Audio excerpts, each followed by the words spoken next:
You're watching the Action Sports Jax 24/7 network. Now it's time for the Brent and Austen Show. What's happening on a Friday? We've made it to Friday here as we get closer to the end of June. Happy summertime to everyone, and hope you have a good weekend lined up coming up over the next few days. We have a good Friday lined up. Good Jacksonville Sharks head coach coming on at in the 11 o'clock hour. Austen will join us at some point, I think early or maybe late. I'm not sure. We'll figure it out. Casey Kurtz in the booth today, and you see the Shohei Ohtani stuff. That was interesting if you stayed up late last night or if you just saw it this morning like I did. And that's been brewing a little bit with the Padres. That's kind of fun stuff happening, and a different reaction from the old Dodgers-Padres series.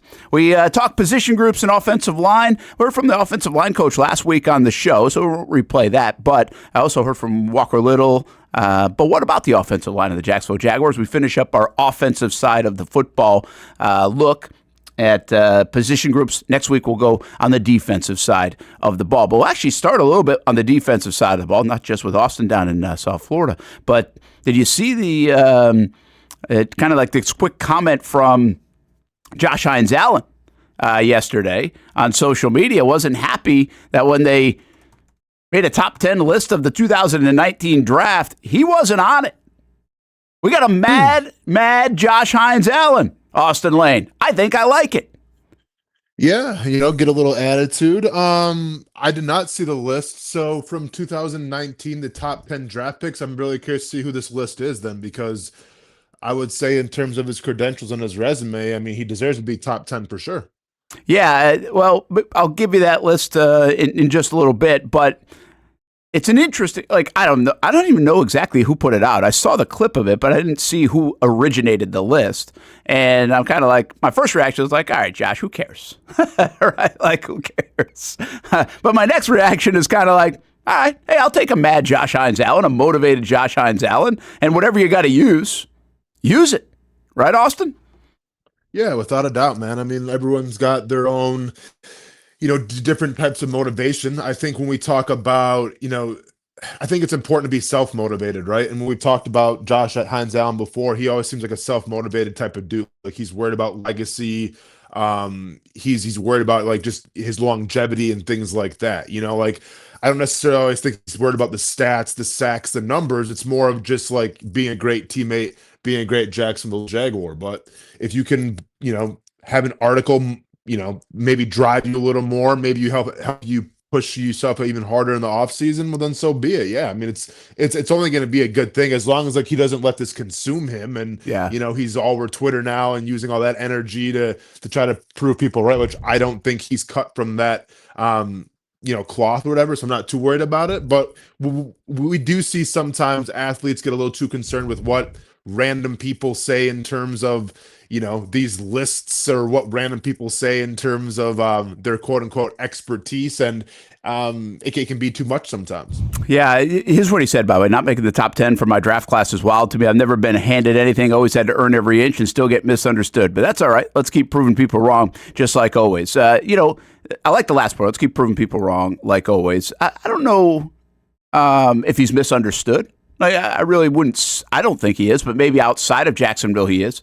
He's actually in the conversation for me. I was trying to think of what I would say is, and now I do think Hendrickson has more runway here, but Trey Hendrickson to me is the most underrated player in the National Football League, at least from like a branding standpoint, where people don't talk about him for what he's done.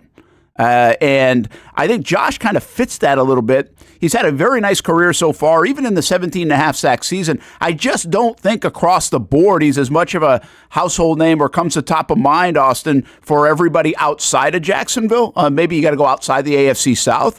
Again, not coaches and GMs and players and everybody else, but just fan-wise, doesn't carry the brand that a lot of the pass rushers do, and some pass rushers probably that don't even have the resume he has so far.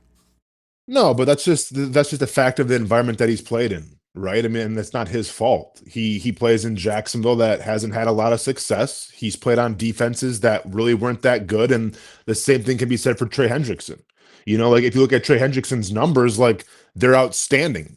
But getting lost in that is playing on a Bengals team that is all about offense, that is all about Joe Burrow and Jamar Chase and T. Higgins, and Trey Hendrickson is just the afterthought because, yeah, he's a great player, but he plays on a defense that has been porous, that doesn't really have a lot of other big names. So unfortunately, he kind of goes the wayside a little bit. I think of a guy like Myles Garrett, who's arguably one of the best defensive ends in all of football, who sometimes I feel like he goes underappreciated, right? When he got Defensive Player of the Year, everyone was like, well, why?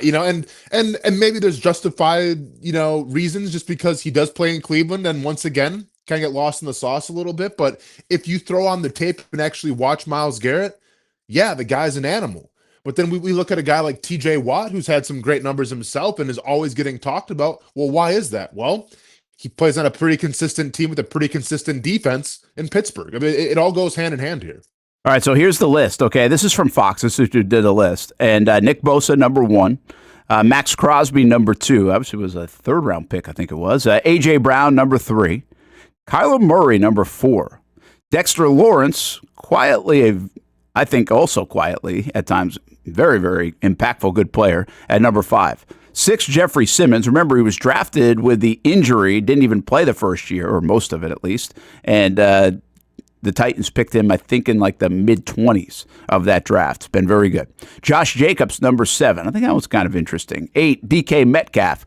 Terry McLaurin, number 9. Chris Lindstrom at number 10. And then they put honorable mentions in here. Quinnen Williams, Brian Burns, Josh Hines-Allen, Deebo Samuel, Christian Wilkins, Montez Sweat, Elton Jenkins, and Eric McCoy. That's a pretty good draft. It's a great draft, yeah. Yeah. So, I mean, it's a little, I mean, where do you go? Forget about Josh for a moment here. Kyler Murray at number 4 was a bit surprising to me. Yeah, but he's a franchise quarterback who's making franchise money. I think the importance of the quarterback position is obviously more important than an edge rusher. So, listen, I don't know the criteria that went into this list. Are they just saying based strictly off talent, strictly off importance of team? I have no idea, but I get quarterbacks being up there because they're that important. Yeah. So anyway, it's just kind of a fun little thing that I mean, a list is a list. Again, my 2 reactions are, all right, who cares, Josh? It's fine. It's just somebody's opinion. But secondly, it's like, okay, we're looking at internal motivation. What's going to drive him? You like the fact that he's motivated. A guy that's got paid, and we knew the getting paid wouldn't change him. But he obviously is, we just talked about it yesterday on the show, he's a cornerstone guy. Like the things I like about this football team in Jacksonville is you have 2 pass rushers, him and Trayvon. I think they should sign him sooner than later, but at least at some point. And then you have 2 receivers who are 22 years old right now, and what you think is going to be a very good Travis Hunter and already is a good Brian Thomas Jr. And if you can make sure Trevor is that guy, this is the year, and find out and all that stuff. You got 5 guys, Austen, that you can move forward with for the next handful of years, and any GM, coach, organization would take those 5 guys to build around, no matter what happens with your salary cap, what happens with age, players coming and going. Those 5 guys are a pretty good base of this football team. No, without a doubt. And it's going to be interesting with Trayvon Walker, too, to see how this all pans out, right? We've talked about it before on the show. Going to be a big year for Trayvon. And, if he keeps progressing like we think he's going to, and he's going to keep on piling up those quarterback sack numbers, I mean, this guy is going to probably be another top 5 paid edge rusher in the NFL. And then you can start having the argument, okay, is it right to pay 2 guys at that position, top dollar money? And hopefully that'll be a conversation we have down the road, because then that means that Trayvon Walker is still playing at a very high level. But I'll be very curious down the line of how the Jaguars actually plan to deal with that, because I'm trying to think of other instances where there's been teams in the NFL that have had 2 bookends paid, I guess I would say. I don't know where the numbers fall in now, but paid in the top 5 or top 6 in the NFL. Yeah, I think that's what's interesting. I think it's a plus right now for Jacksonville if you look at those 2 guys, but I think that's why Houston probably has it set up the way they've got it set up with Danielle Hunter right now and Will Anderson Jr. There's a lot of separation in age. So after this 2 years or whatever is done with Danielle Hunter, now they can pay Will Anderson, right? I think the other curiosity in that same respect in terms of who you're going to pay is going to be on the offensive end at some point, hopefully, for Brian Thomas Jr. and Travis Hunter. Travis Hunter could be a tricky deal in general. It already is, and even just signing him to his rookie contract could get more complicated as we continue to go. So it'll be something to watch, but who knows where the money is at that time. I think the NFL. Raiders had it when they had Chandler Jones and Max Crosby. Because when he went from like Arizona to the Raiders. The Raiders were the ones that paid him. Yeah, they're the ones that paid him. Yeah. So probably. But what was the money then too? Right, like probably 19 million. Not as much for sure. Yeah, because now you're up around 30 million. Chargers had Mack and Bosa. They did. They're not top. They weren't top 5, but they were still. That Mack deal was a big deal, wasn't it? Still, even when he got let go, I think they were still paying him pretty hefty. Yeah, they was. So. Yeah, I mean, listen, it's a premier position. It's a top 5, top 10 pick position. So can you get it, like you did with Trayvon Walker? There's definitely some value there. And I did read this, just a real kind of footnote, really not tied in, but somebody recently,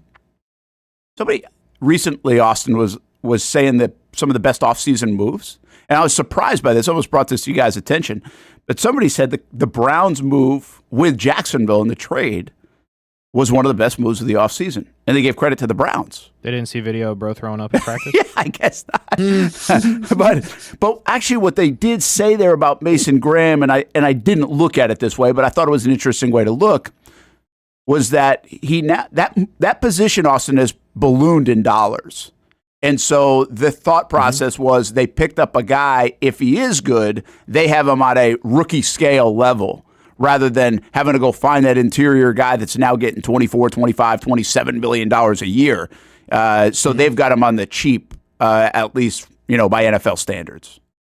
Yeah, I mean, that's fair. And you're playing next to one of the best edges in the game in Myles Garrett. So that should make your life a little easier because all the focus will be on him. But there's still going to be a lot of pressure on Mason Graham to be able to produce and deliver, man, because from what they sacrificed, I feel like to give up a guy like Travis Hunter, to not approach a guy like Ashton Genty.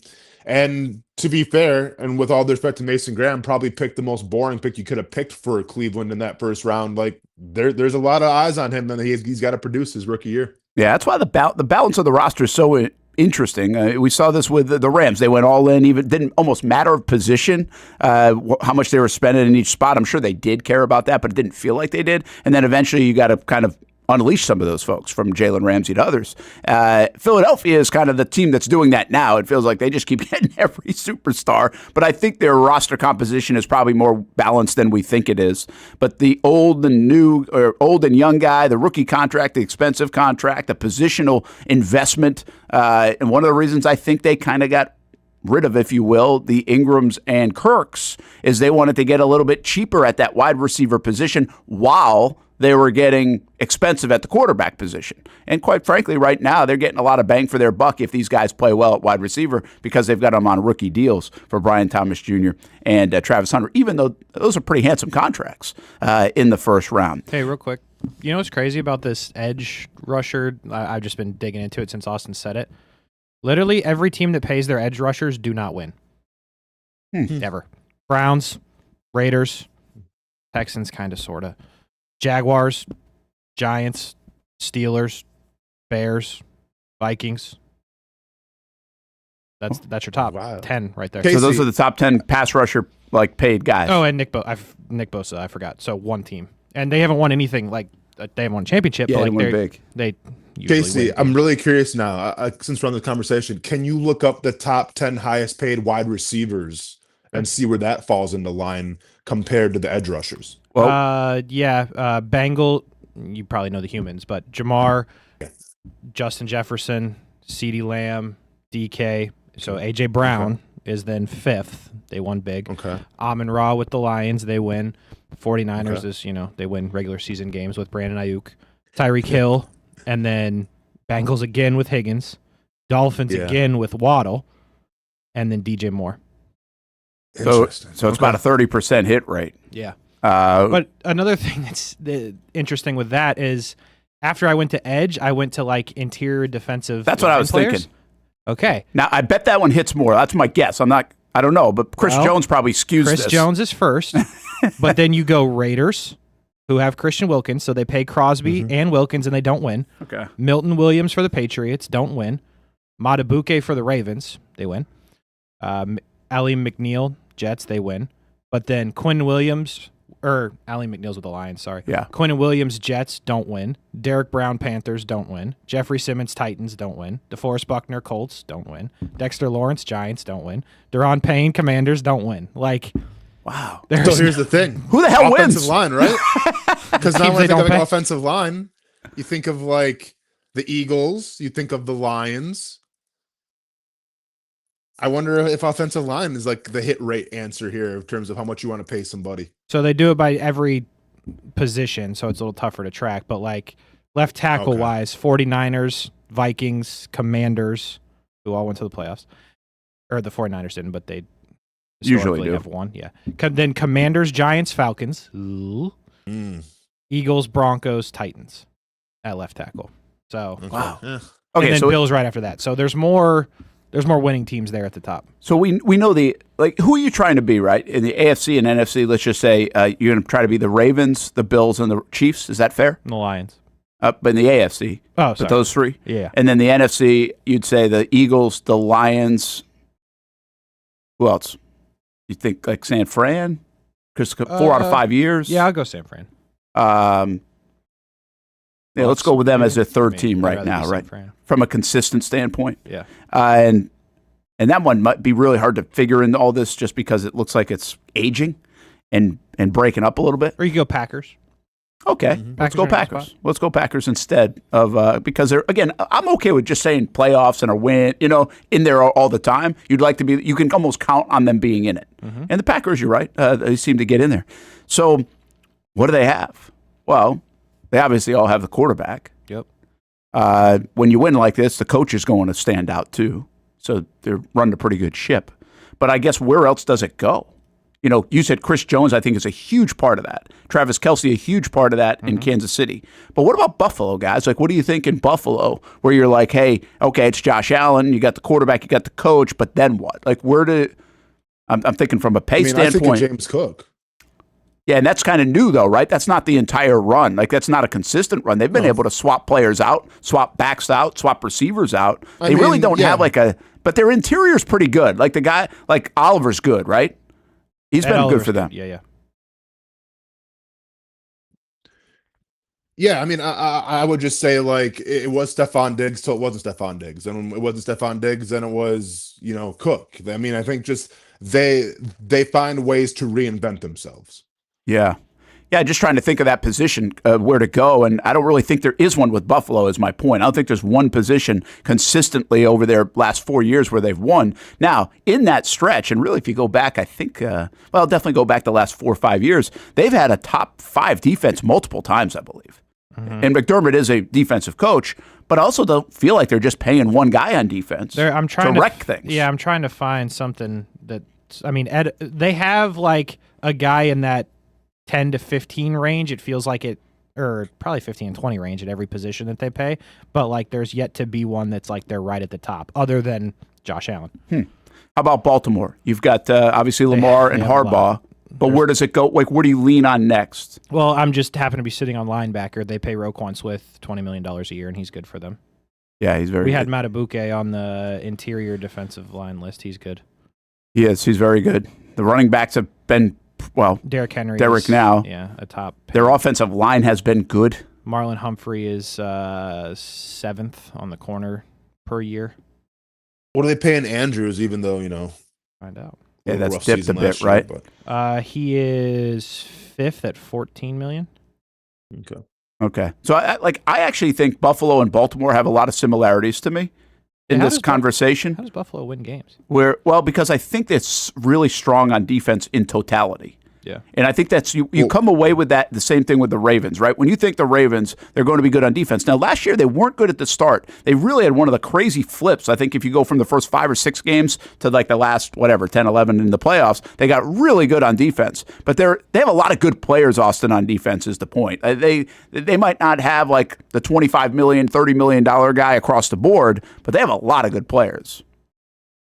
No, I mean, what it comes down to is you may not see it in terms of the lists, in terms of how much people are getting paid, but I think it's a reinforcement that these two teams draft well, and Yeah. with the Bills and the Ravens, That's a good call. and like, I mean, like they just constantly re-up where you get these guys on rookie contracts where, okay, give us 4 years, and then maybe you'll go someplace else, make a lot more money, but we'll just reload. I mean, look at the Ravens this year. They got probably my favorite pass rusher next to the dude out of Penn State and Mike Green, and they got him at a discount because obviously there's some off the field issues. But if Mike Green ends up being like a legit pass rusher for the Ravens, well then there you go. There's another example of, hey, maybe he had a couple problems, maybe we don't really know what's going on, but like he goes to the Ravens, good culture, and he is who we thought he is. So I think that's an example, too, of these teams winning the draft. Yeah, you got to close that gap because they even picked up Jair Alexander. And when they pick up Jair Alexander, I'm like, oh, that's going to work. Mm-hmm. If the Jags picked up Jair Alexander, I'm like, I don't know. Like, we were even talking like, nah, it's okay. But when Baltimore gets him, you're like, oh, yeah, that's going to be good. Like, it'd be nice to get, you got to close that gap. I'll say one other thing, though, when talking about the three AFC teams. Kansas City, too, has been led essentially by their defense the last couple of years. The defense has been really good. Mm-hmm. And maybe, led is maybe a bit dramatic because it's still Reed and Mahomes, but that defense has been excellent. So in that way, they are in the ilk of the Ravens and the Bills, of how you feel about their team. Coach, quarterback who can win it at any time, but really a defense that's going to keep you in every game and maybe win games for you. So it gives your guy the chance to make the play at the end of the game. To me, that's the formula. Yeah. Mm-hmm. And by the way, Austen, I'm just clicking through all these. You were right. Like the teams that consistently pay offensive linemen win. Eagles, Chiefs, Lions are names, Ravens that keep popping up on like highest paid guards and centers and tackles and all, like those are the teams that are at the top at almost every position and they win. So, yeah. There you go. And then again, you guys have said the most fascinating one here, the most relatable one, has got to be the Bills, because the Bills are not a perennial winner.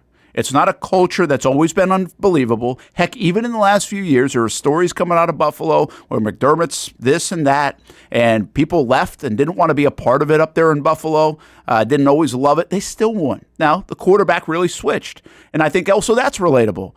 We've seen good from Trevor Lawrence. We haven't seen enough of it. But Josh Allen's the greatest example of a guy that can mature, grow, get better, and turn into a superstar, not just get better. Like Baker Mayfield right now is a guy that you're seeing, oh, wow, he can get better, right? He's better. There's more in there. But I wouldn't call him like, hey, the superstar guy, top 5 quarterback in the NFL. Josh Allen has worked himself into that. From where he started in year 1 and 2 to now get to that, I mean, that's where you still hope. There's some hope in Jacksonville, too. You switch around the perennial loser part to build that culture pretty quick, and then also get the quarterback playing at the elite level. I mean, that's probably the one to try to mimic as much as possible. And you could sit here and possibly say that the Jags have some pieces that even Buffalo doesn't have, if they can get Trevor playing the right way, I guess is the answer. Hey, before we get you out of here in the first part of the show, let's talk about the NBA quick, Austen. And, I've seen a lot of different things about, like, this is a great series. And I wanted to get your thoughts on that. Like, do you feel like it's a great series? Are people just happy that it's going to a Game 7? I see a lot of games that, quite frankly, aren't that close, like last night. That's weird to me. That doesn't get my attention. Like, that's not entertaining. But I do think there have been a lot of cool storylines in this that have made it entertaining. Even T.J. McConnell, right? So what do you look at it like? Is this a great series? Can't wait for Game 7? Or it's like, it's been okay? I mean, I think it's been a pretty great series because it's been a very surprising series. Like, I always kind of had Oklahoma City Thunder, doing their thing, but the Pacers with Rick Carlisle was the team that really shocked me this whole playoff run. Even like when they beat the Bucks, I thought the Bucks were going to crush them.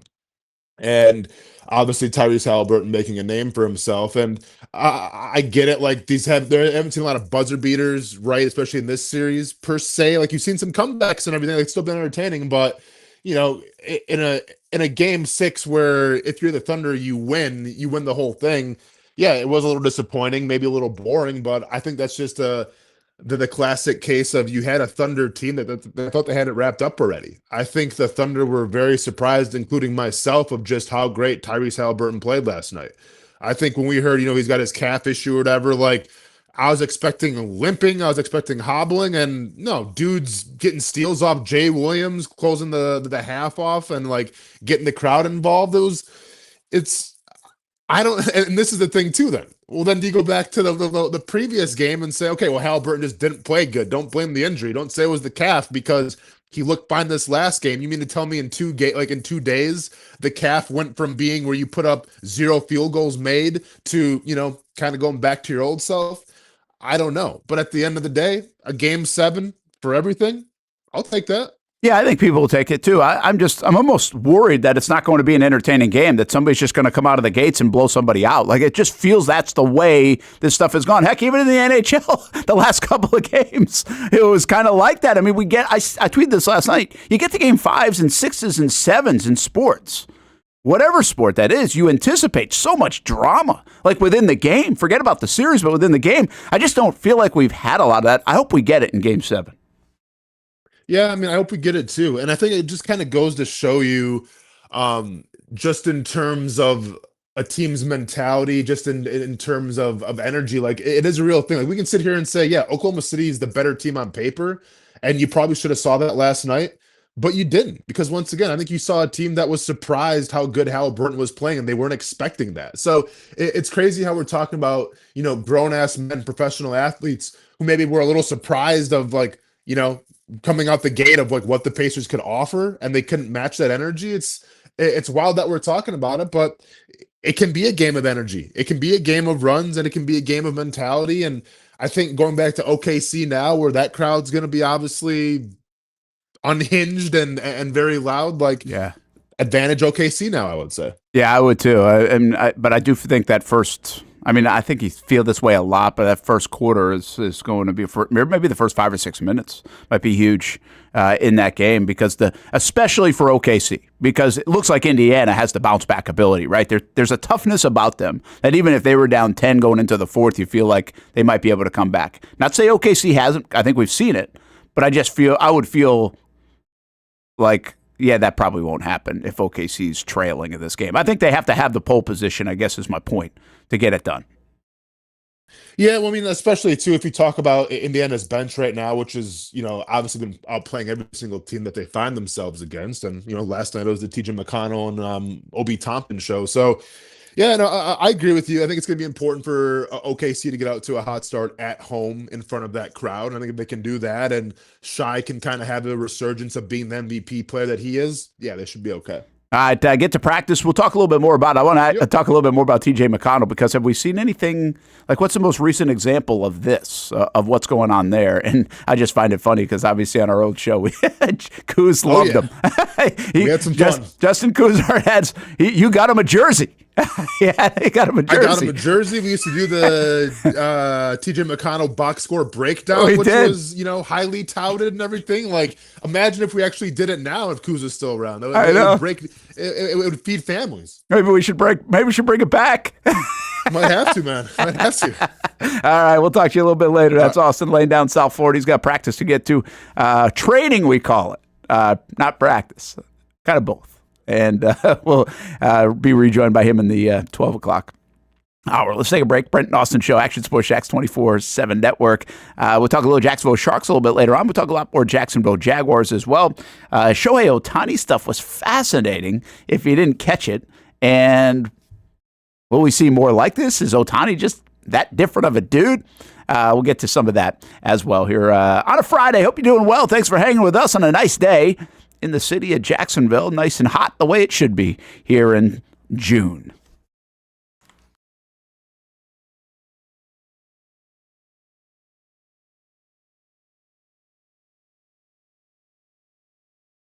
You're at Cycles of Jacksonville. And whether it's 2 wheels or 4 wheels, at Cycles of Jacksonville, a great adventure awaits. With brands like Honda, Vespa, Segway, and Triumph, Cycles of Jacksonville has you covered with the inventory featuring a 60,000 square foot building. If 4 wheels is more your thing, check out the largest selection of Honda Talons in the entire county. No matter what you're looking for, Cycles of Jacksonville is going to have the selection you need, all with great financing and rebates. Plus, if you're active duty military, Cycles of Jacksonville will offer you 0% financing along with great discounts for military and first responders. And when you want to get off the road and set sail, Cycles of Jacksonville has you covered with everything you need to get on the water. So if you're ready for a great adventure, let Cycles of Jacksonville be your guide. Located off Atlantic Boulevard, or check out their website at cyclesofjacksonville.com.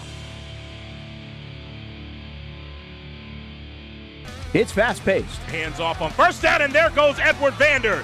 high fly, Wide open receiver. It's caught. action-packed, weekend fun. Fun for the entire family. It's the Jacksonville Sharks. I feel like anybody could play in this league. It's gotta be like backyard football, right? Whoa! This ain't the Arena League, Brent. This is the indoor league, and they play defense here. It's a lot safer to just watch the professionals play. And watching is a lot of fun. A party in the stands at the arena for kids and adults. And it's indoors. Get out of the heat for the summer and watch the Sharks shine inside. Jacksonville Sharks football, season number 15. It's the drive for 5, and it's still alive. Get your tickets at jacksharks.com.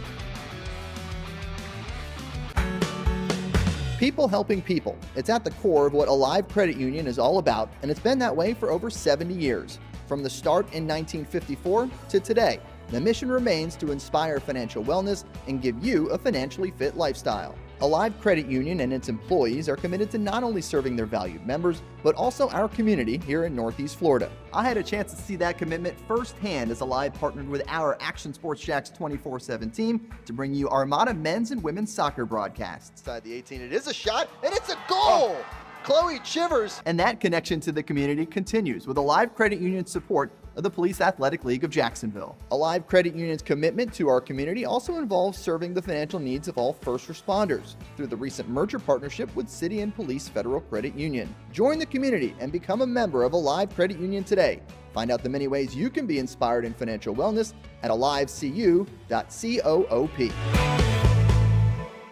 Baker's Sports. It's a hometown business filled with hometown people trying to make you feel right at home. Chris Conley, Jacksonville University. Walker Wright, class of 2018, West Nassau High School. Michael Young, Fletcher High School. Baker's Sports started in a grassroots way and now outfits much of the Southeast. Will Olive, Mandarin High School. Go Stangs. High school sports, travel sports, youth sports of all kinds. They are a one-stop shop carrying Nike, Adidas, Under Armour brands, and more. Vincent Caldes, Oakleaf High School. Tony Mazzio, Sandwood High School, class of 2002. Samuel Coffrin, Paxton School for Advanced Studies. Whether it's sports teams on the field or it's your team in the workplace, like our Action Sports Jacks team, and community events like the Dream 18 Golf Tournament, and many others. Cole Tilley, Hilliard High School. Reagan Webb, Eagles View Academy. Look good, feel good, play good with Baker Sports. Custom sports apparel since 1997. Shop with the hometown team at bakersport.com.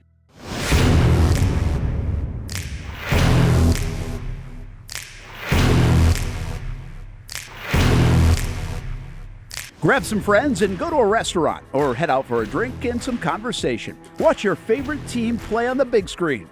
Or how about play some games? You can do all of that in one night at Best Bet. Each location has a different vibe, its own personality, like here at the original Best Bet in Orange Park. When you walk through these doors, everybody knows your name. And here in St. Augustine, it's the newest location. Play some poker. How about the table games? And don't forget about Ace's Sports Bar and Grill. And then there's the Jacksonville location right here on Monument Road. It's the biggest poker room in the state of Florida. Maybe you'll find yourself a seat right here at the final table. Best Bet, where you can have the best of times. And that makes you always go home a winner. Try any of the 3 locations, and you can always visit bestbetjacks.com. Welcome back to the Brent and Austen Show, streaming on the Action Sports Jacks 24/7 network. Oh, Shohei Ohtani. You're probably asleep when this happened, would be my guess last night. Most of you here on the East Coast. This was late in a late baseball game.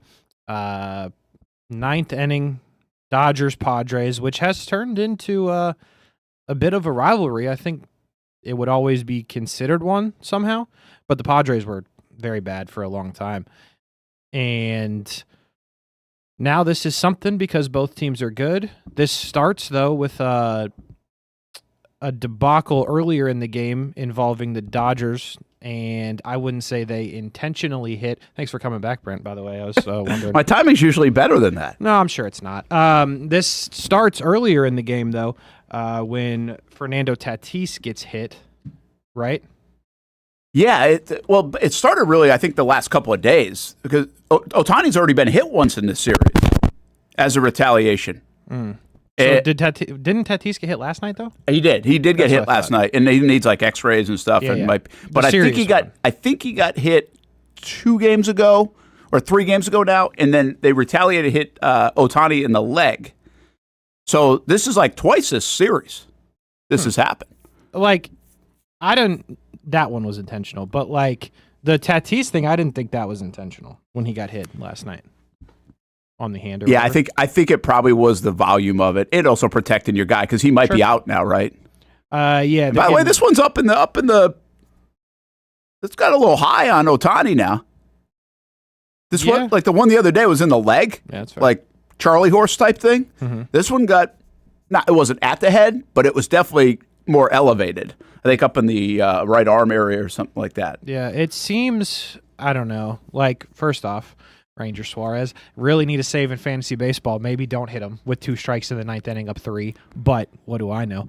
But that's another, like, the situation was kind of weird to hit him there. Just finish the game. Yeah, finish the game. And plus, they'll play like 100 more times. Yeah. Okay, so that's the one part of it. But the way Ohtani responds was so unusual. Yeah, I mean, it was, bro was not mad at all. He told his dugout, which I actually was wondering, he told his dugout, like, stay back, don't worry about it. You want to play this video from the... Yeah, this is cool. All right. So, what if you just worked? I'm sick of it. Oh, what happened? Dude, did you see that? I hit the desk and it worked. Hold on. I got to restart it. But, okay, so here we go. So dude gets hit. So way up there, by the way. But right away, he goes to the dugout. Watch. He's like, don't worry about it. I got this. And then, I don't know if we have this piece. Yeah.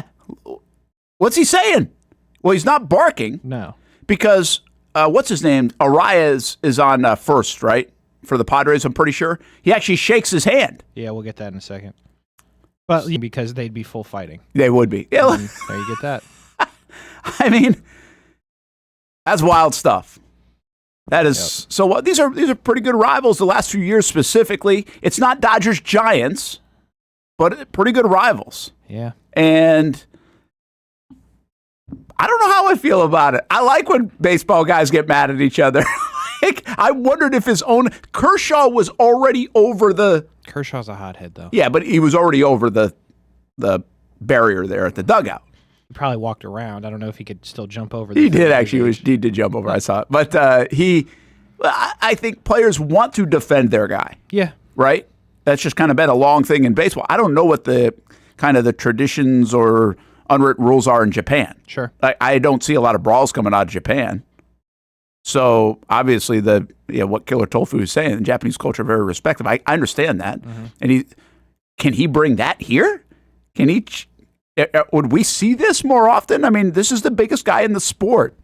Probably depends on the situation. I mean, like, low-key, the Dodgers are in it there when he gets hit.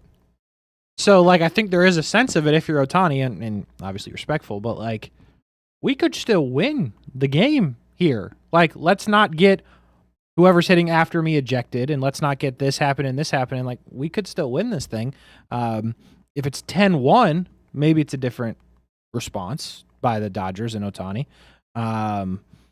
But yeah, man, it's different. And I had to, even though he waved off the dugout before that, I would have to assume when he walks up to the Padres dugout, like some people in the Dodgers dugout had to be like, holy cow, what are you doing? Because like language barrier, this gets a little bit lost here. I was wondering that too. Like I think he knows a lot more English than he does. You know, especially you can always watch him in an interview and he understands English. Yes, for sure, because he like gets the translator almost doesn't even need to translate the question. No, that's like the age-old thing most of the time with the Japanese players, and Ichiro spoke on this. Like, I can't speak on every single one, but for the most part, what Ichiro said is they work very hard to understand and learn English and can speak it. But Ichiro's thing was he was such a perfectionist, he didn't want to say something incorrect. You ever heard that story? Yeah. Like he's I hear you. fluent in English, but like he didn't want to accidentally say the wrong thing. Well, and we see that I think with the let's just say the Latino culture, with in very matter of fact, in sometimes the way Pedro Martinez would say something or Manny Ramirez would say something, and I think that's what he's referencing, right? Like very matter of fact, and the way that can get interpreted by Americans or other players or whatever, I think is what you fear a little bit as an international player, that interpretation of what you're trying to say. So I totally get it and respect that. You know, you saw Devers do that a little bit in the Giants press conference. Yeah. You're right. Like, understood what was happening. Sometimes he like waved off the translators, like I got it under control. But yeah, that's a good call. And that's a tough balance for those guys. There's a lot going on there. Yeah. Quite frankly. So the one thing about Ohtani, and you've always been a big fan of him, and he's been a huge star. But I always wondered this, because he's not American, would the baseball and sports world embrace him like other stars are embraced? And whether that's in baseball or football or you name it. You know, I think of golf a lot, right? Like golf, Rory McIlroy is as Americanized as a non-American can be. You know, I say this all the time, even about Federer, or I think Federer in particular, like he's obviously not American, but kind of feels it to a degree, right? There's not the barriers that exist, and just that are obviously there. And I wondered that with Ohtani. What I'm starting to feel about Ohtani is we've seen so much from him now. He's been here enough, kind of like the Ichiro stuff, but go back to Matsui, who had been here a while. Yep. But this guy's different dude than them even. Like Ichiro's is well respected. People love him. Like he actually did have a very big following, but he wasn't going to transcend. Well, I mean in the States too. Yeah, but I mean, it's an understatement. Yeah, well, yeah, but I don't think he transcended is my point. Like, I don't think Ichiro, he's because you're a big baseball guy, and we know him from a baseball standpoint. I think he was way more Americanized, if you will, from a fan base standpoint than even Matsui was in New York, because I think Matsui had kind of set the table for that and others had before, and Ichiro was just this fun, loving, unbelievable player. He was better than Matsui, quite right? That's the other part of it. Yeah. But I do think this one feels different. This one feels like he's starting to pull off the transcendent nature as a Japanese player playing in America that I don't know if many have been able to do. Like Hideki Matsuyama hasn't done that in golf. No. So I think with Ohtani, right, and I would say Ichiro, I'm going to leave Matsui out, but like what is there to not like about Ohtani? Like even a Padres fan today, even actually yesterday, before he waves off the dugout when they're about to fight. Like, he's really good, but, like, in my opinion, I feel like there's nothing that you can dislike about Guy. Like, he just I feel like he doesn't give you anything to, like, pick at. Because when he pitches or has pitched in his career, he's been good. You can't even be like, oh, he's a fake two-way player. Like, no, he hits home runs and he strikes people out. Like, he's good. Same with Ichiro, right? Ichiro was really good. Played for Seattle. What could you diss on Ichiro? And I don't think Matsui was dislikable as a person, but he was a Yankee. Yeah. And I so think that will polarize. I think that hurt him, right? Because he was still very good. I just think it's hard to find something to pick at with those guys and maybe just the Japanese players as a whole, because again, going back to the comment, like they're so they just respect everything. Like you see them bowing on the field before the game and like all the stuff that goes into it. It's like, how can you dislike that other than the jersey that person may wear, which is where I think Matsui got caught in some of that. But back to what you said about Ichiro. Like, I I think it might be just hard to feel from like where we are and where Ichiro was, because like a couple examples here. When we went to Arizona this year for spring training to get autographs, Ichiro is like a guest instructor for the Mariners. Okay, yeah. I think I saw that. And he's done it every year since he retired. But like there's no schedule for a guest instructor. Like he could show up on a Tuesday, take Wednesday off, like, you know what I mean? There were casually 30 people there. It's a cool job, the by the day way. I was there for Ichiro, and Ichiro wasn't even in America yet.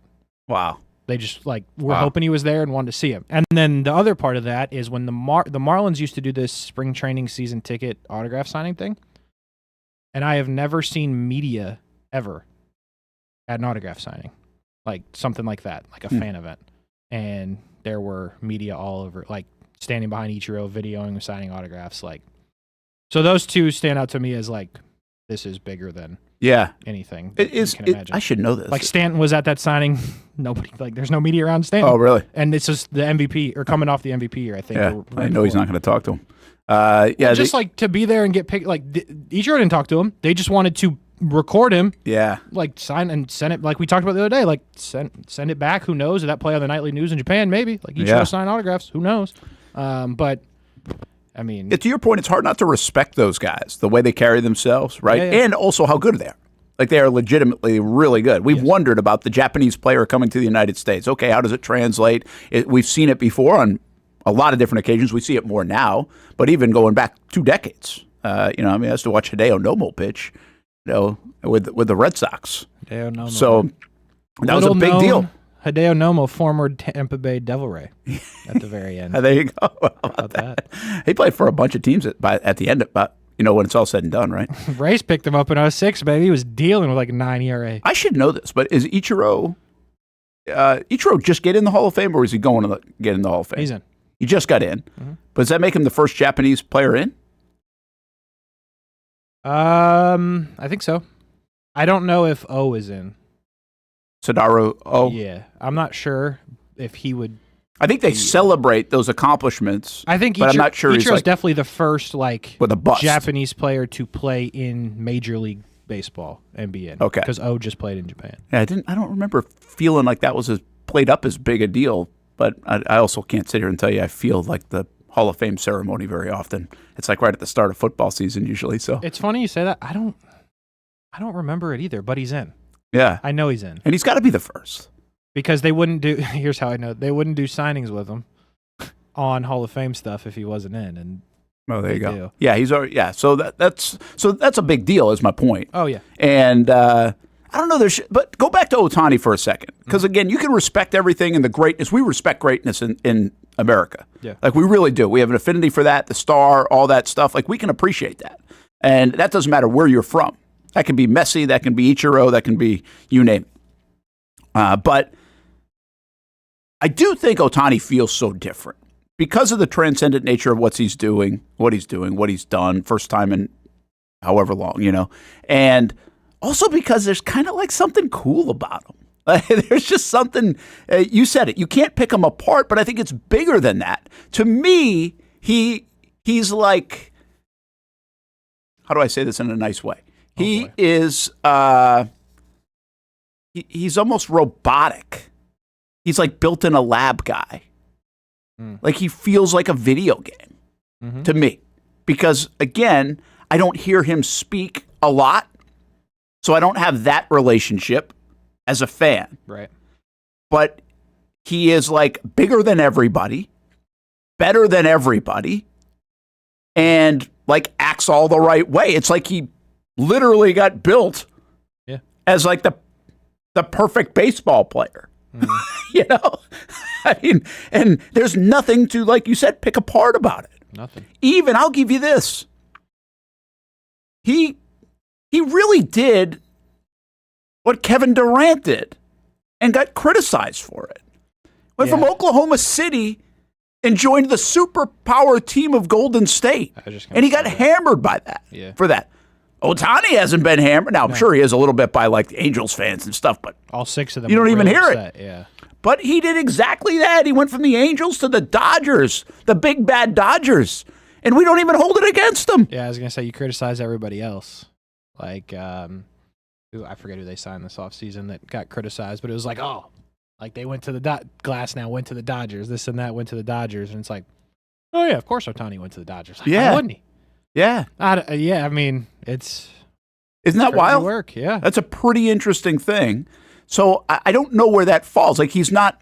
We like polarization in sports, right? And also we sooner or later we'll get tired of you, and therefore that creates polarization. Tom Brady never. I don't think he was that polarizing. The Patriots, as in general, were, and then they got so good you got tired of them. So I never really could say too much bad about Tom Brady. Hate him. But you have that feeling like, all right, I'm done with him. Hate him. Like Mike Krzyzewski and Duke, like they were pretty classy, I think, most of the time. Like there was nothing really they were Duke. You hate them. Well, not the Grayson Allen part, but Grayson Allen, J.J. Redick wasn't loved. But there are great stories about Krzyzewski and other things too. Yeah. You just get tired of them.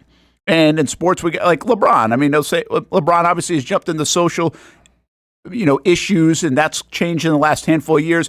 But at the same time, we've been hearing about LeBron since he was 15 years old, and we're getting kind of tired of LeBron. Yeah. Like Tiger was the same way.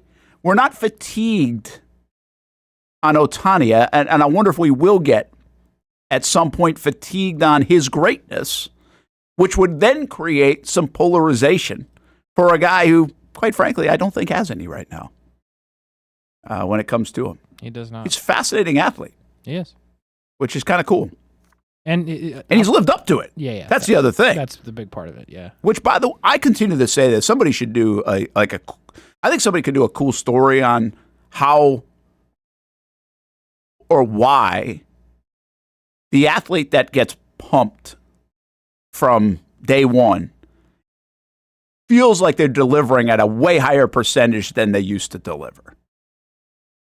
I mean, you could go to Kwame Brown, to who we've done this with number one draft picks in baseball. Kwame Brown. Right? We've done this with number one picks in baseball. That's like, where are they? Yeah, it happens a lot. But then so what stands out from the crowd in the last 30 or 40 years to me are people like Ken Griffey Jr. lived up to it. Tiger Woods lived up to it. Bryce Harper. Bryce Harper lived up to it.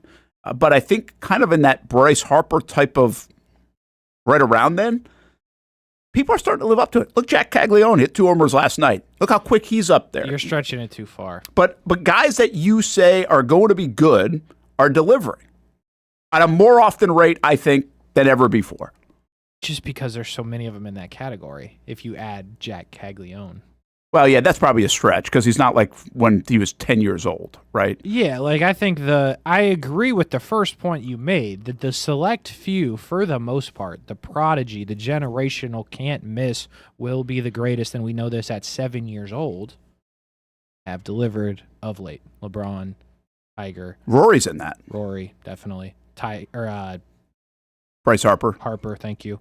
Ohtani was like that in Japan, by the way. They identified it very early. They did? Yeah. And he's delivered on it. Like, yes, it has happened a lot more recently than it did back, again, when they had identified can't miss here. Yeah. And I don't know if I'm right on that, Casey. It just feels that way. Like, I don't know if the percentage is high. No, there hasn't been a big, in my opinion, of late, you absolutely cannot. To be completely honest with you, the closest, in my opinion, to you absolutely cannot miss with this guy, and I'm not saying he's missed, but hasn't been the other guys we named, is Trevor Lawrence.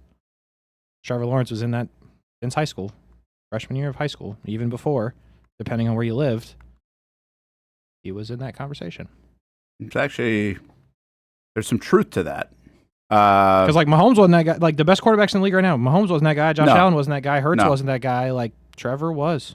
Dak Prescott wasn't that guy. I'm just thinking of the money. No, you're right. Like those guys aren't. Yeah. Trevor was though. No doubt. Now I've got how about basketball? Because like to me, Zion fits this right now a little bit, like as a miss guy. I'll tell you one. But was that at like 15 years old, 14 years old? People were like Zion Williamson, look out, and then he's a one and done. So I'm assuming it was pretty early. The one is right now is Cooper Flagg. Cooper Flagg was a huge deal in middle school. Was he? Yes. That early? Yeah. Like the Cooper Flagg. So we're about to see is a big deal. Yeah. But he looks like he's going to be pretty good. Yeah, he does. I mean, he delivered So in the did freshman Zion, year. though. He did, and he delivered in his freshman year in his 1 year, too. Yeah, Zion was pretty close. I don't remember him, like, in middle school, but again, that was a long time ago at this point. But, like, Zion was very highly touted. You know, it's funny you bring up Trevor in this, and we even have to stop like he really is in that category. Yes. Of people labeled generational. You were noticing at 14, he won all these games at 15, 16. Like they knew right away. He would have been much. the first pick 3 years in a row. If they would have let him leave after being a freshman and winning, he would have been the number 1 pick. Wow. Yeah. I mean, that's I always say this. We got to remind ourselves of that sometimes. It's like he's a Jacksonville guy. Like he's a quarterback. Like quarterbacks sometimes miss. Like I think you get into that, and then you're like, wait a minute, no, yeah. He is not far from Bryce Harper. No, he's really not. Now, I don't put him in the category of Tiger Woods and Ken Griffey Jr. on this hype train, but I would say he's probably not far from a Bryce Harper. Yeah. In terms of the hype train and where that would kind of fit categorically. And it's not a sport that you can be like Tiger and Rory, where at 7 or 6 they were like, that's just not this, because you don't play quarterback at 7. But if you could, he would have been on that list. Like that's just where he was. You know, I'll tell you another one. You start thinking locally now, and Tebow delivered in college, but he was this guy that started. This happened early in high school, where he was like a thing, and I wasn't here for it, but I think I'm not wrong in this. It wasn't 10, 11 years old, though it might have been in Callahan and in the Pop Warner world and everywhere else. But it was pretty quick and early. From a football standpoint, by the way, football does come later, to Casey's point, just because there's a maturation process. Okay. But look at the local guys that have done. Derrick Henry was this. Well, the thing, like Derrick Henry was that. He should have at least locally, but maybe not nationally. Well, nationally, he should have been more because of the numbers, and like whatever happened in the NFL draft is probably still a huge, massive question on what the hell was going on there. Because up until the NFL draft point, he should have been that guy because of obviously the high school stats and all that. And I have to assume, and I don't know, I wasn't here. In middle school, they probably had identified like there's going to be something here. This kid is special in the 7th grade. They did, but I think even. But again, like us in Jacksonville had to go to Yulee to see it. Yeah. Because it's in Yulee. But like, like Bobby Ramsey, right, was Yulee's coach? Yeah. Was he the coach the whole time? He was the coach the whole time from freshman season on, so he probably had that. He knew the feeder program and That's what I'm everything saying. else, So I would have to think that guy was like, okay, like this is going to be. I understand he wasn't a jacked 7th grader. Oh, that's pretty close. But like you had to have. He was a jacked 8th grader. Yeah, you had to have known. So like I think that one's actually close. It's just he didn't get national recognition even after the high school stats and even the highs. Like what happened to that draft? Like I don't know who was picked before him, but like they all screwed up. No, but I think you're right. It's very interesting if you look at Jacksonville. I mean, you got Tebow. You're talking now about Trevor in a rightful way. You probably should have had Henry be more recognized nationally. It took until he really had like the senior year on ESPN against Kelvin Taylor and was breaking the national rushing record to be like, whoa. But that was that had been potentially a long time coming. And to your point, even in college, they were like, okay, he's going to move to linebacker. Yeah. Right? And then even in the draft, okay. So it never really was, hey, number 1 pick, top 5 pick, lottery pick for Derrick. It should have been the way it turned out. And I think there are a lot of guys. So he doesn't necessarily fit in the category. And what sucks is he would have delivered on it. And he would have delivered. I think, man, all of a sudden I'm thinking all this, like, because I think Tebow is an interesting conversation point in this. Trevor, like you said. Derrick Henry, like you said. And I'm going to go here. But go back in Jacksonville now, and you got David Duval, who was like this. And as far as I understand it. And now we're going to get a glimpse. But the Miles Russells of the world are in that, and I know people here on the show don't like pay attention to junior golf and probably shouldn't, right? But Miles Russell is a name, and he's not the only one.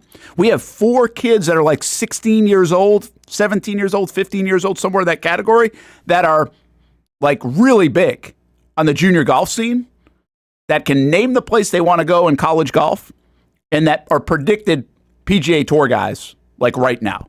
We have 4 of them. One just played an event and made the cut, Tyler Mawhinney, up there in Canada 2 weeks ago. So, and I know that's, again, not top of mind to everybody, but they would fit in this category. It's pretty amazing how many guys in Jacksonville that we actually are associated with in some way, shape, or form that could fit the close to the Bryce Harper, not necessarily Shohei Ohtani, but they could fit. You could do like a whole series of this on the prodigy player out of Jacksonville. Yeah, it's close. Pretty close. I don't know. It's and I'm probably missing some. It's hard to quantify, though, I think, with like Harper, who was on the cover of Sports Illustrated in high school. But Trevor would have been if Sports Illustrated was still a thing. Yeah, no, and he might have been. I fully put Trevor in the category. Was Tebow or close? I don't know if Tebow ever made it. The thing with Tebow that Tebow's was on the cover of Sports Illustrated, but not as a high schooler. Not in high school? Not that I'm aware of. The thing that like separates me here from like Tebow, and I could be wrong, is like in high school they were like Bryce Harper is going to be the number 1 pick of the MLB draft. In high school they were like Trevor Lawrence is going to be the number 1 pick. Was that the vibe with Tebow? Like he was going to be a great college player and going to Florida and all that stuff. I get it. But was it like that? And I know it's kind of an unfair question to ask you, but like there's one thing from being like really good and talented and could probably be a pro and this and that to like in high school, he is guaranteed to be the number 1 overall pick. I think that's where it starts to separate a little bit. There's no doubt I think Tebow was going to be an NFL player, but was he undoubtedly the number 1 pick in the draft when he was coming out? I don't know if it was like that at that point. I can't answer that. That's just my question. Yeah, that's I can't either because it's hard to say. But I get what you're saying. By the way, there's kind of a fine line that delineates where you're at. And there's absolutely no question, and there's a little question. Right, those two things are extremely different. Yeah, in this conversation. Yeah, like Harper was so big. I mean, Harper at 16 years old. What did I see recently? I think at 16 years old, he played in something and hit like 18 home runs like against like 19-year-olds. Oh, the JUCO, yeah. Was that the JUCO thing? Yeah. He went early? Is that how that all worked out? Mm-hmm. And he hit like 19 homers. Yeah, he was good. Like, that's what I'm saying. Like, I mean, that's nuts. Yeah. Like, you can't even, like, that's one where it's like, it's just not a question. Yeah. There's not even if they could have picked him, then they would have. But to your point, Trevor lost 2 games in high school. Yeah, he was at that point. And if you would have been on the cover of everything, was projected to be number 1 since he was like a junior in high school, probably. Maybe not as early as a guy like Harper, but as early as you can be in football. Again, the needle moves a little bit in football versus baseball and even basketball. And Kwame Brown's from Southeast Georgia, by the way. Really? Yeah, pretty sure. I think he's a Brunswick guy. Interesting. But like, I got to double check that, but I'm pretty sure Brunswick. The thing with Trevor also is like in Harper, it never wavered. It did not matter who played well in college football for 3 years. There was never even a point where it was like this person instead. Okay, let me take this one deeper because you have a good feel for this, especially in your autograph seeking world. In the last probably couple of decades, that would go beyond your time. I'm assuming Ken Griffey Jr. was the same way if you go way back. Like he was always going to be the number 1 pick. Okay, he was. Who else recently has been like, hey, they're going to be the number 1 pick? That we really know. Like we can put him in the Trevor category. We can put him in the Bryce Harper, and Harper would have been when Harper come out now, like 2012-ish? Yeah. Something like that. And so he would have been around that time. All right. Anybody else can't miss that, like unequivocally, basketball, football, baseball. Like I think Connor McDavid might have been this in hockey for a long time. Sidney Crosby felt like that way for a long time to me, but I just don't know. So here's the thing with baseball. It got goofy because of the pay thing. Yeah. The first overall pick is not always the best player, because I'll argue with you until I die that Charlie Condon should have been the first pick last year. Should or should not have? Should have. He was not. He went 3rd to Colorado because... Who was the first last year? Who was first last year? I don't even remember. Second was Chase Burns from Wake, and he went to Cincinnati, and nobody could understand that because he was a pitcher. Okay.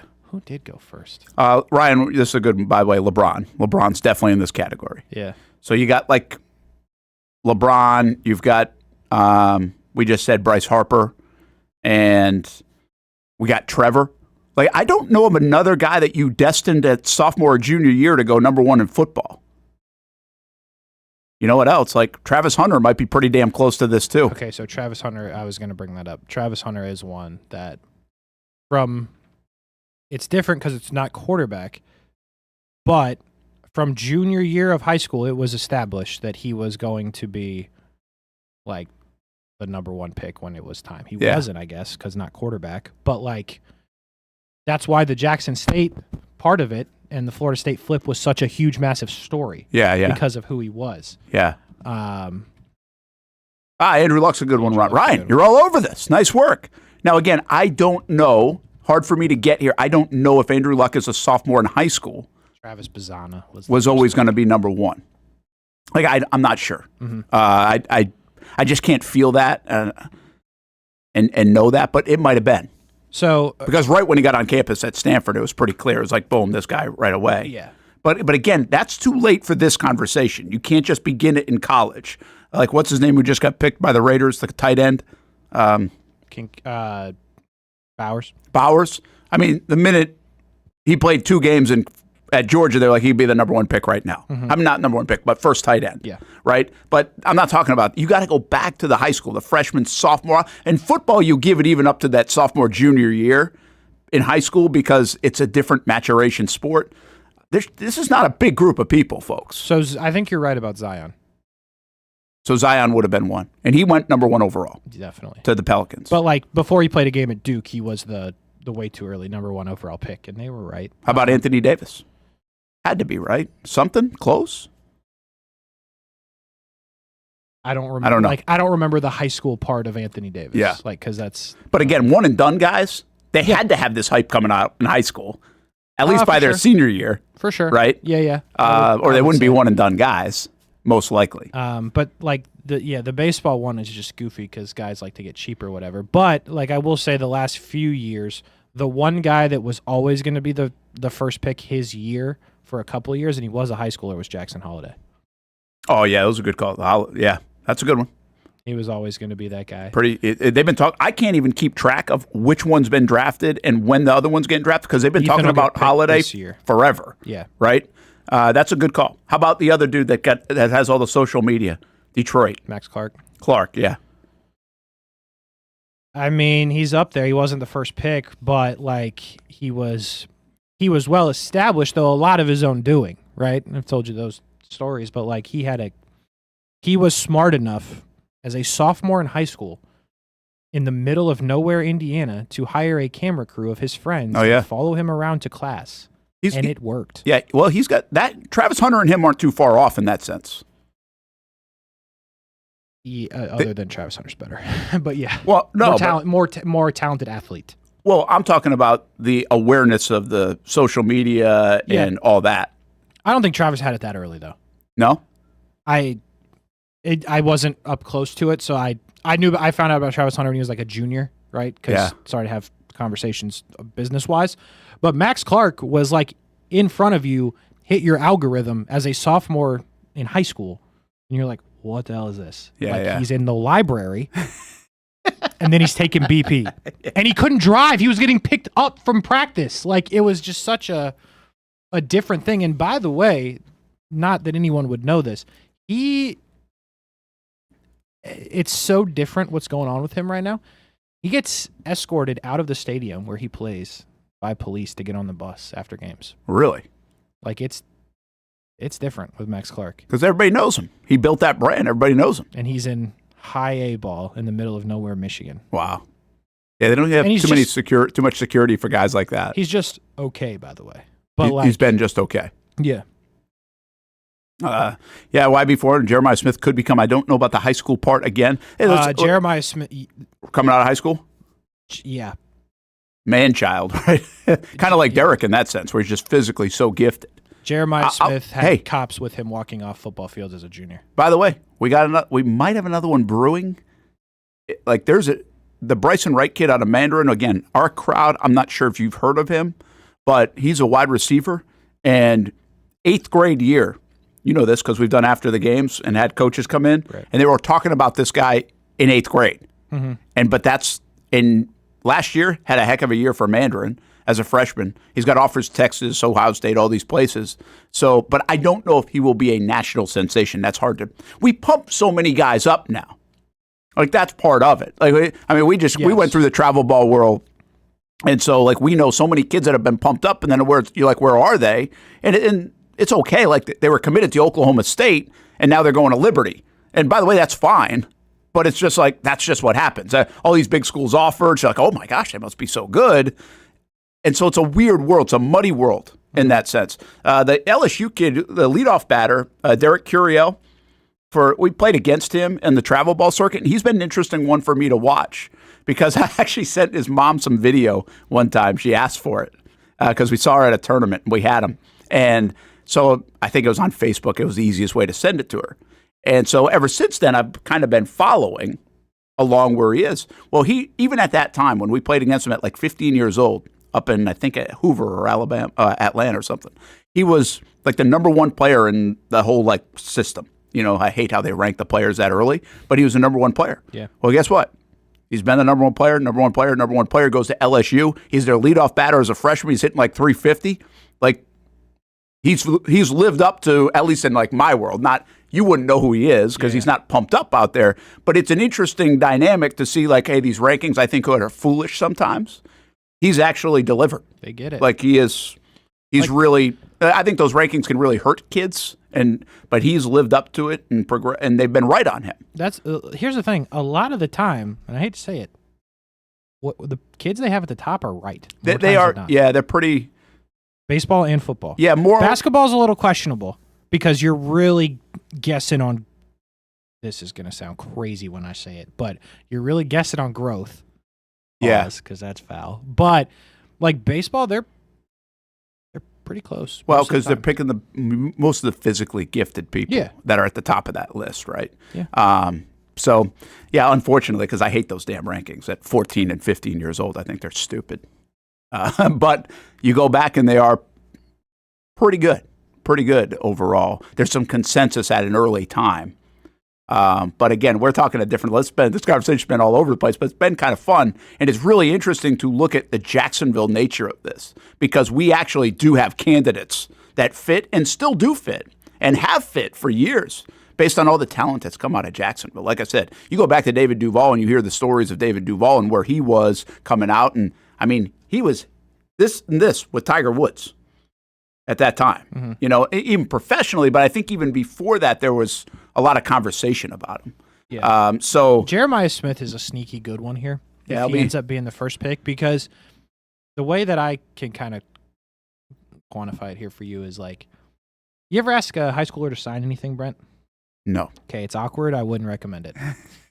But as you'd probably believe, 99% of the time, it's shock and like, oh. Oh, yeah. Okay. Yeah, absolutely. Yeah. Jeremiah Smith was as business gets. Really? This is as normal as it could be. Really? No crack a smile, no, wow, this never happens.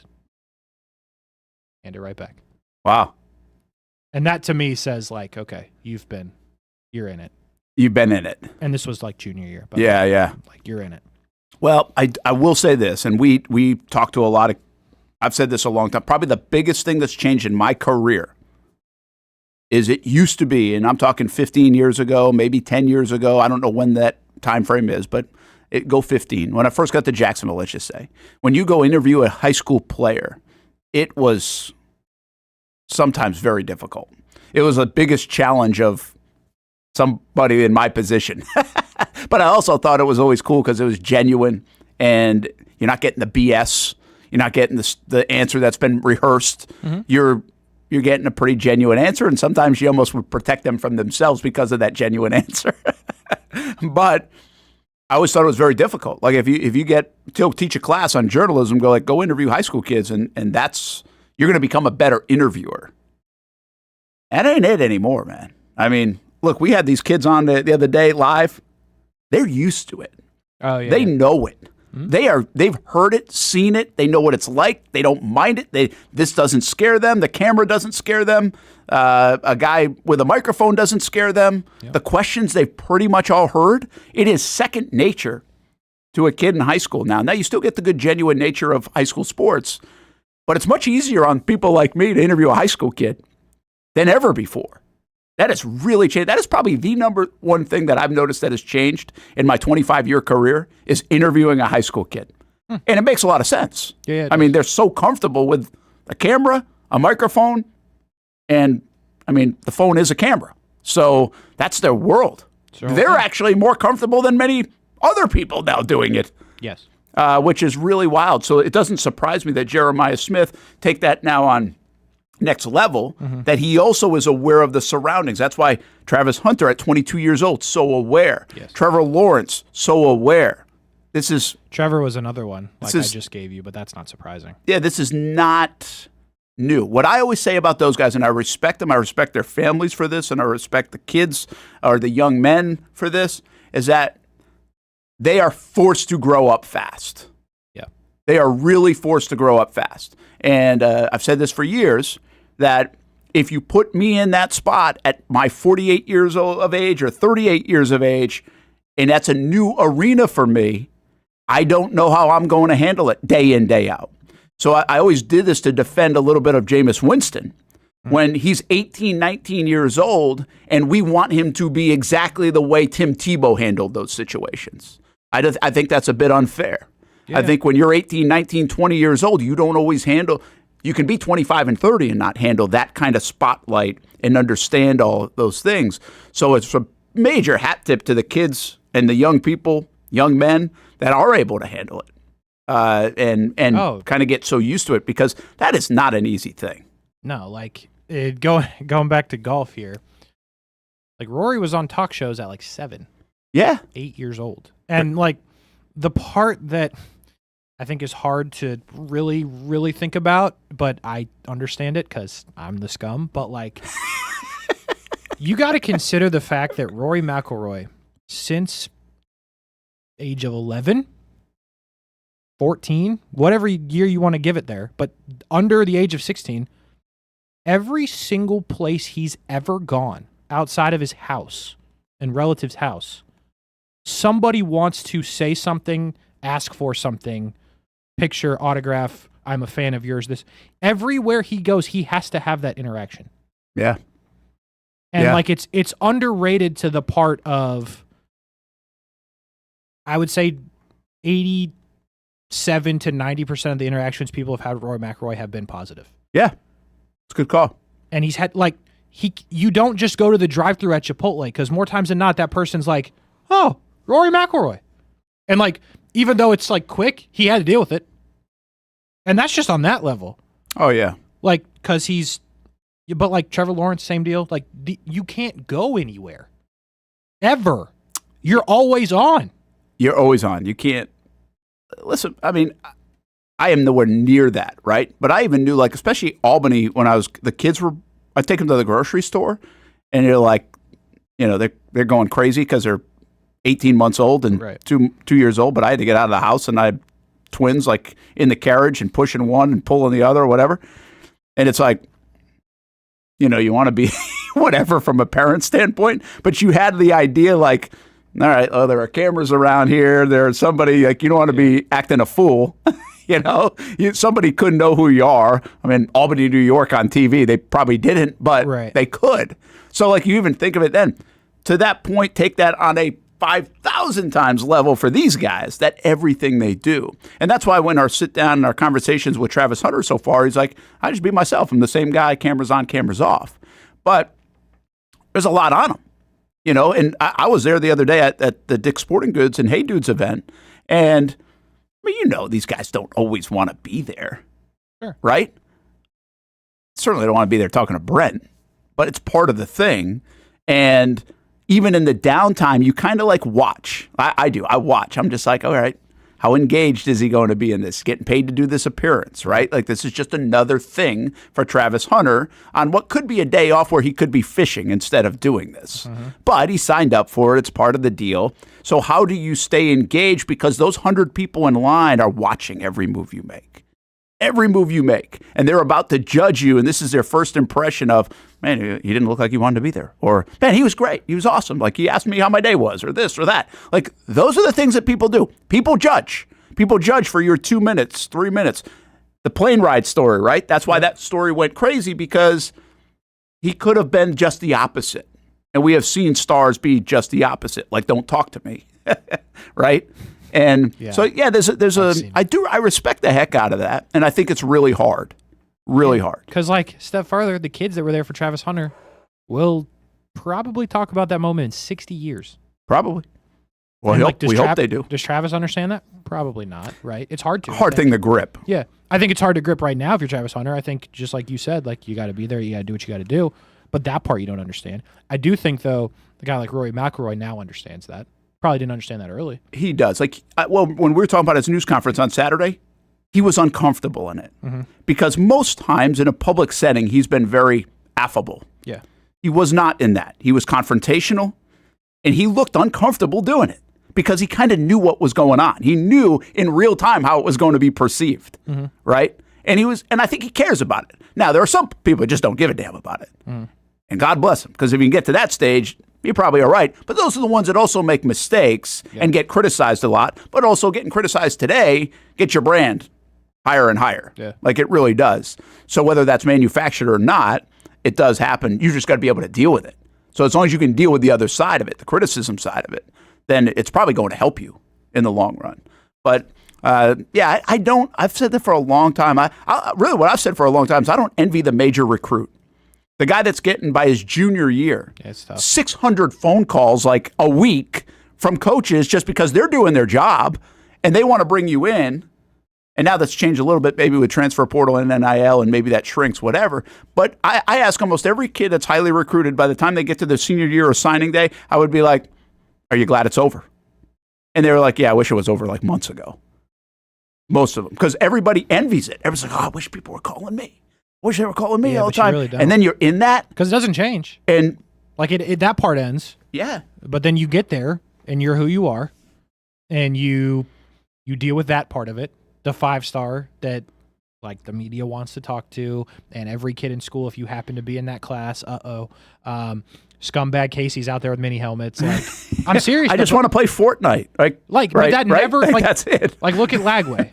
Lagway's that exact. Like, Lagway's just out here trying to play football, and he was recruited heavily. There was a lot of speculation he was going to flip. Didn't. Comes here, scumbag Casey with the helmets. Does the media stuff. Now he gets paid for it. Good for him. NIL. But like, that'll never change, assuming he's good. An NFL level player, not even like the greatest to ever play. Yeah, to some degree, it will never change, even if he's a bust. Because we'll go back to other places and be like, it's DJ Lagway. And then we'll have to answer those questions. Right. Because in your hometown, you're still the most famous person, whether you made it or not. Yeah. You played quarterback for the Florida Gators. Like, that's a big deal. Killer Tofu says, my brain was developed by 18 as theirs was. I don't think that's the same conversation. I don't think how you handle a million people calling you or seeing you or every step you take in a grocery store. I mean, how much there's video out like when Travis Hunter goes to Publix. Yeah, it's rough. I mean, I think it's kind of foolish, but people are starstruck. We had a producer come into the office just 2 days ago, maybe it was yesterday, 2 days ago, and said, are you ever like starstruck? And I'm like, nah. Not really. Like, I don't get that. Like, a couple of times I've been like, oh, that's kind of cool, right? Mm-hmm. But really, I don't. I understand why people are. And I just think that's the way people act. Like, if she, meaning the producer, was in the grocery store seeing Travis Hunter, she would have been like, because it's a big moment for her. Yeah. Like, I could sense her excitement, right? But that's how most people are. I could even see this with my kids. For a long time, my kids, if they were around the Jags or something, or if they came to a show, they were just like, yeah, whatever. But then they actually in their high school years, which was surprising to me, they thought it was cool, like if they could get a picture with Trevor or Christian Kirk or Calais or something like that. And I was like, I mean, I used to be around these guys. Like Ty literally, I asked him if he wanted to come in and see Josh Scobie for something one time, and he's like, nah, I see him on TV. Ty's different though. And I always remember that comment, but then by the time they got to high school, even Ty, who would say, was kind of like, yeah, I'll get my picture taken with Calais. Ty's like, I need some clout. Hold on. And Kaylee really enjoyed it. Like that stuff. And I was just surprised by that. Yeah. But that's how most people are. I know my buddy, my best friend, I talk to him all the time. He would, if he saw any of those folks that we're talking about, usually an actress or a musician, probably more so than even a football player, he would be like, oh my gosh. Like, I don't fully understand that. Dude, I've seen people pass out. I bet. But people, that's the way they are.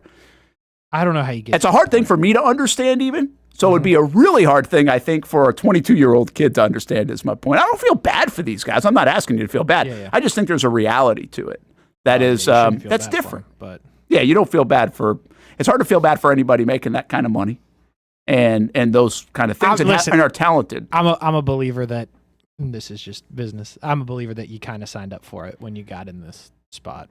Like Well, if you're cool doing this on the high level and accepting the money, you kind of sign up for it. Well, here's what's going to be a fascinating question. We got to go to break. We're like an hour late. But what's going to be a fascinating question for Travis Hunter is he built his brand. Will he be built his brand on being nice? Well, but also being on social media. Yeah. And like he played that up. Yeah. Right? He played that up to the point where it built up. But will he regret that in 5 years? Would he be like, and I wish because Trevor's big, but Trevor didn't do that. Trevor hasn't been like, hey, I'm on YouTube and I'm on this and I'm on that. So like anything Trevor has his way is because, well, it's the notoriety of the quarterback position. You play in the NFL, you're good. Yeah. And by the way, Travis Hunter checks all those boxes too, but he also elevated his brand to be the biggest brand we've probably ever seen in Jacksonville because of what he does on YouTube and what he does playing a game and how he acts, which is a good thing. But he built it to the point where he might get tired of the brand he built. I think if you ever want to be huge and you're not a quarterback, you have to. That's kind of how I think about it. But I guess my point in that is, will he sometimes say to himself, I don't want to be huge? But at 18, 19 years old, everybody wants to be huge. Yeah, I'm sure there will come that time may have already happened for Travis Hunter. It might happen quicker than he thinks. It's not going to be 40 years old, right? Yeah, but like, it is what it is. Like you can build your own brand now is the point. A lot of the Tebow stuff to some degree, he couldn't control all that. Trevor, how big he is, couldn't control. LeBron, how big he got at that time, he couldn't control that. Yeah. I mean, control some things, right? Tebow, people say this all the time with NIL, but Tebow right now in the social media world would be unbelievably fascinating because as he has talked about writing the Bible verse on the eye black, right? He's told that story and how that obviously popped off on social. Like, could you now, in theory, if Tebow was playing, he could go live before the game and be like, this is what I'm putting on my eye black. This is what it says. This is what it means. Yeah. Like, think about that. Yeah, you could. I mean, honestly, when you have that many, you can do whatever the hell you want. Yeah. You really can do when you get to a certain state. I mean, look like McAfee. McAfee does whatever the hell he wants. It's true. And he can control narratives, control this. I mean, when you get that big, I think that's an uncomfortable place to be, though. It sounds good, man. It's uncomfortable. But I don't. I'd like it for the one big payday, so then I could get out. But when you're in, you can't get out. You can't get out. That's the problem. You will never. That's why coaching is the best. Getting fired to be a coach. You get out, you go play golf. Doug Peterson, he's playing golf today in Jupiter. He's out. He's not out. Well, he's out for now. Well, I'm just saying in terms of if you right now, anybody listening, see Doug Peterson at Chipotle, you're probably saying something. Yeah. But they aren't in Jupiter. They don't care about the Jags and what he did. They're still talking about a Super Bowl winning coach. That's Doug Peterson. Hey, nice to see you, but coach. that's still the same thing I'm saying, though. Anywhere. Yeah, I get it. But I'm saying the coach has it at a lesser level. Tebow has it at a huge level. Sure, there's obviously difference I there, mean, but Liverin and the Tebow at a coffee shop in Jacksonville like last week. She was just telling us a story, and he's got to be like in the corner under a tree, so the fewest amount of people can see him as possible. Or he can't have a coffee. I think Doug would have to do that in Philly too. Well, in Philly, but he's in Jupiter. Well, I think Tebow could go to random Pennsylvania town and probably sit in a better spot. Well, I don't know. That's a good question. Not every human in Jacksonville. Every human being knows Tim Tebow. I get in it. Lancaster, Pennsylvania, do they? I bet the people that have the same beliefs as Tebow do from that level. But that'd be a good question. I don't know the answer. I don't think a dude with a Penn State shirt, who's a Penn State football fan, is like, oh, that's Tim Tebow. Like, I think you'd have to be like,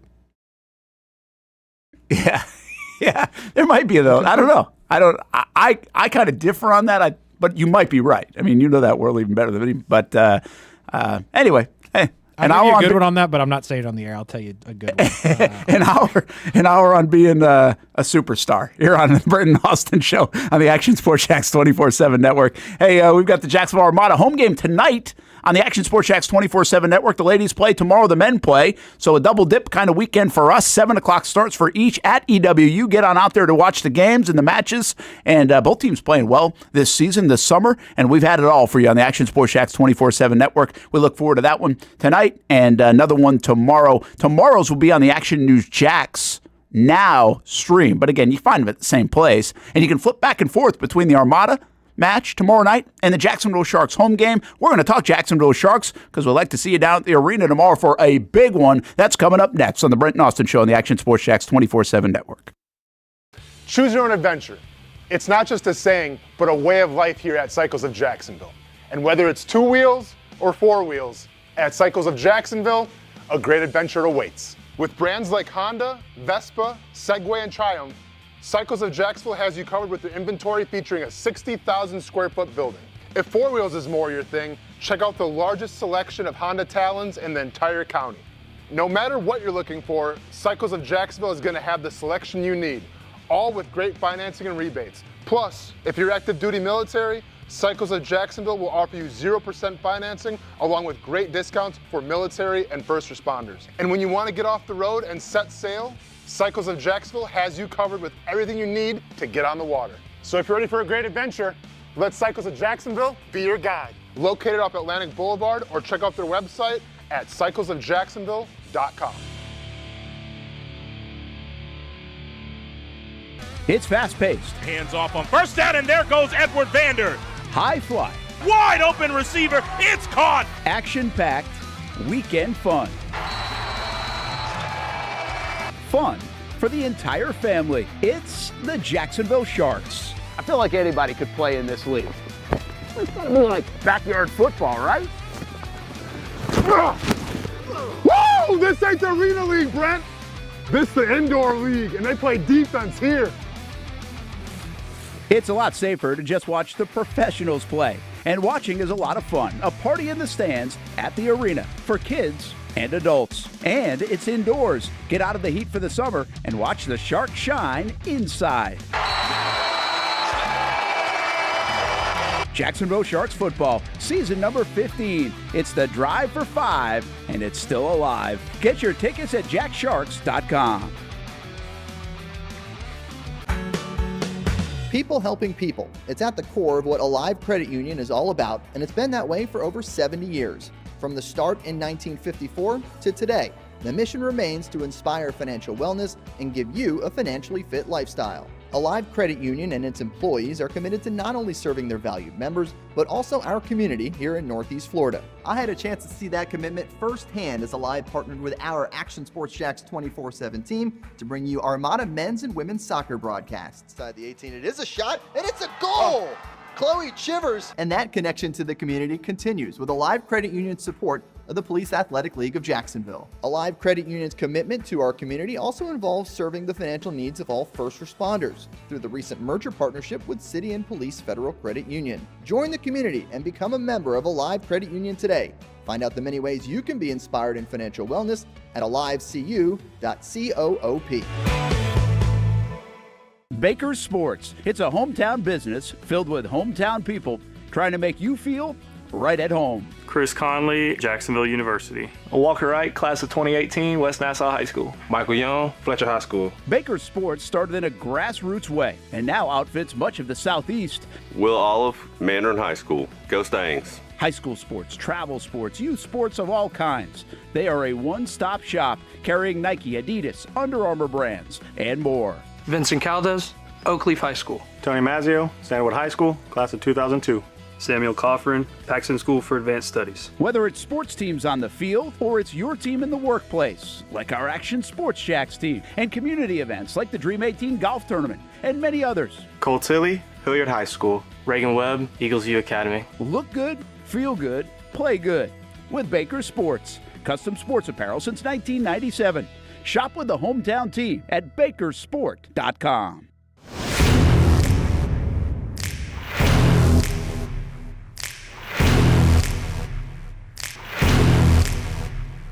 Grab some friends and go to a restaurant or head out for a drink and some conversation. Watch your favorite team play on the big screen. Or how about play some games? You can do all of that in one night at Best Bet. Each location has a different vibe, its own personality, like here at the original Best Bet in Orange Park. When you walk through these doors, everybody knows your name. And here in St. Augustine, it's the newest location. Play some poker. How about the table games? And don't forget about Ace's Sports Bar and Grill. And then there's the Jacksonville location right here on Monument Road. It's the biggest poker room in the state of Florida. Maybe you'll find yourself a seat right here at the final table.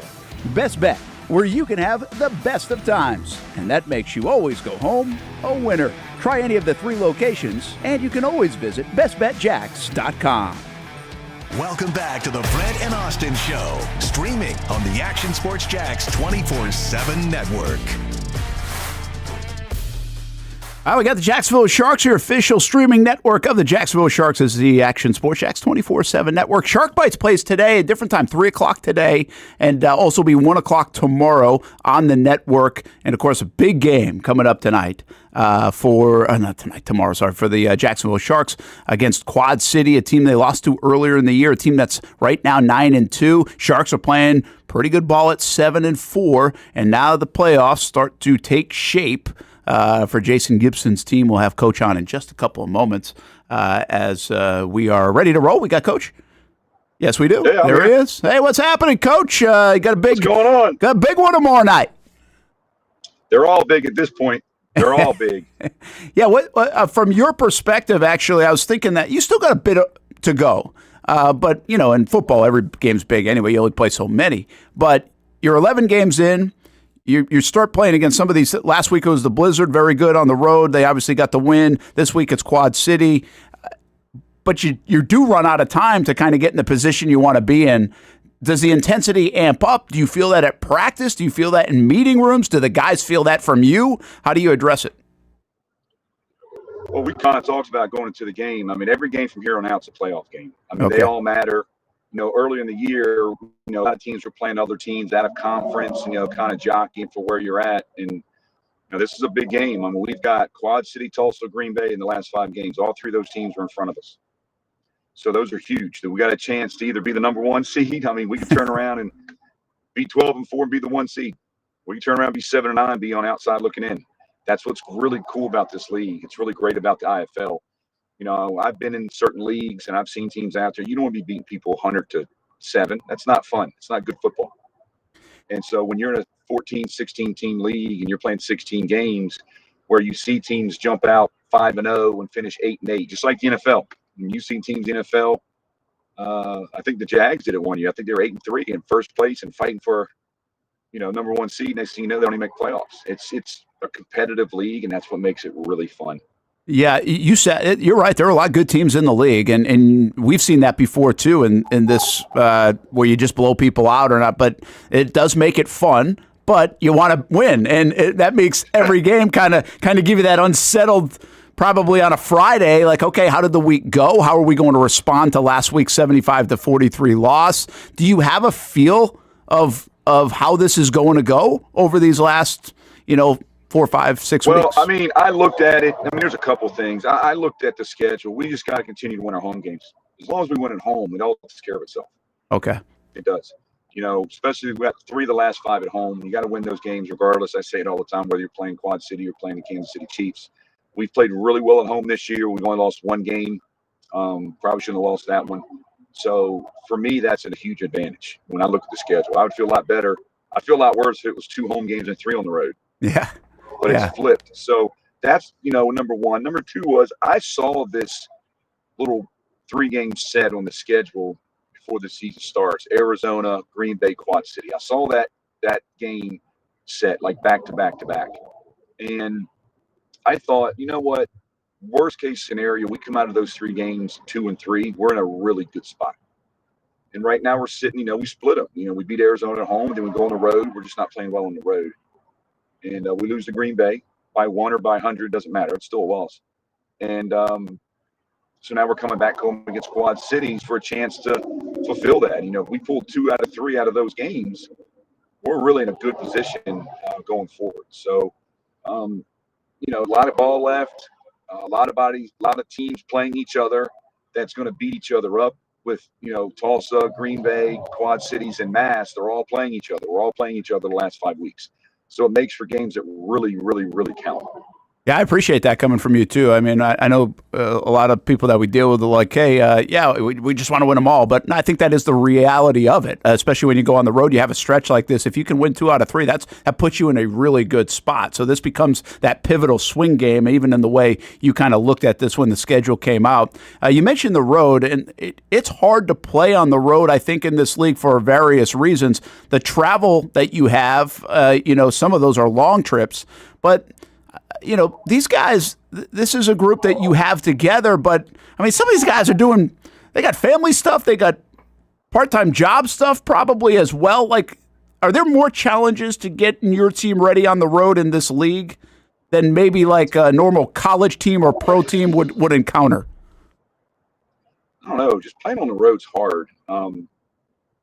It's hard. You look at Fishers, and Fishers came in here and we beat them by 30. We go to Fishers and we had to scratch, crawl, and fight. Arena football is just different on the road. There's a certain advantage.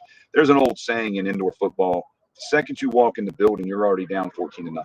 You have to play with that mentality, and it's hard. It's hard. So I'm hoping that excuse me.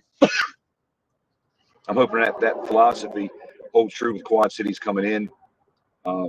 We've had some roster shakeup stuff with some season-ending injuries, and therefore. But you know what? I'm not using that anymore. We got to play with what we got.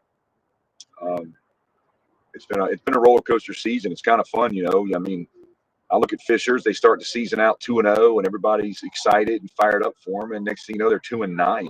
They've lost 9 straight. Then I've seen it happen with other teams. So, playing a home game is everything.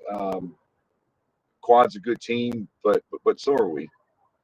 7 o'clock down the arena tomorrow night, by the way, for that one, air conditioned. Don't have to worry about the weather, and 2 good football teams coming in with 16 combined wins. You mentioned some of the injuries. Tyler Huff had to just kind of come in here midstream and be the quarterback. Seems like he's done a pretty good job for you guys. And, I mean, to be able to adjust at that position, are you pretty happy with what you've had after Caleb Barker departed? Well, the decision on that really came down to for me personally, it was kind of turnover. We just had a lot of turnovers early in the season, and we were squeaking out some games. We were playing really good defensively, but when we turn the ball over that much, it's going to come back to haunt you in the end. You just can't turn the ball over. And I thought for us going forward, for where we needed to be, I thought maybe we would take a step backwards to go 5 steps forward. I know what I know as far as for this team. And then we come out and we beat Arizona at home. That kind of solidified what I thought. We played an outstanding game offensively against Arizona to a T. I think we went up to Green Bay, and in the Green Bay thing, we still put some points up, but we were so decimated on defense. I mean, it's for us, it's crazy. Every time we go on the road on a short trip, I've got 4 or 5 injuries on defense. And then what accumulates on top of it is you have a short week. It's a short travel week because Green Bay always plays on a Friday night.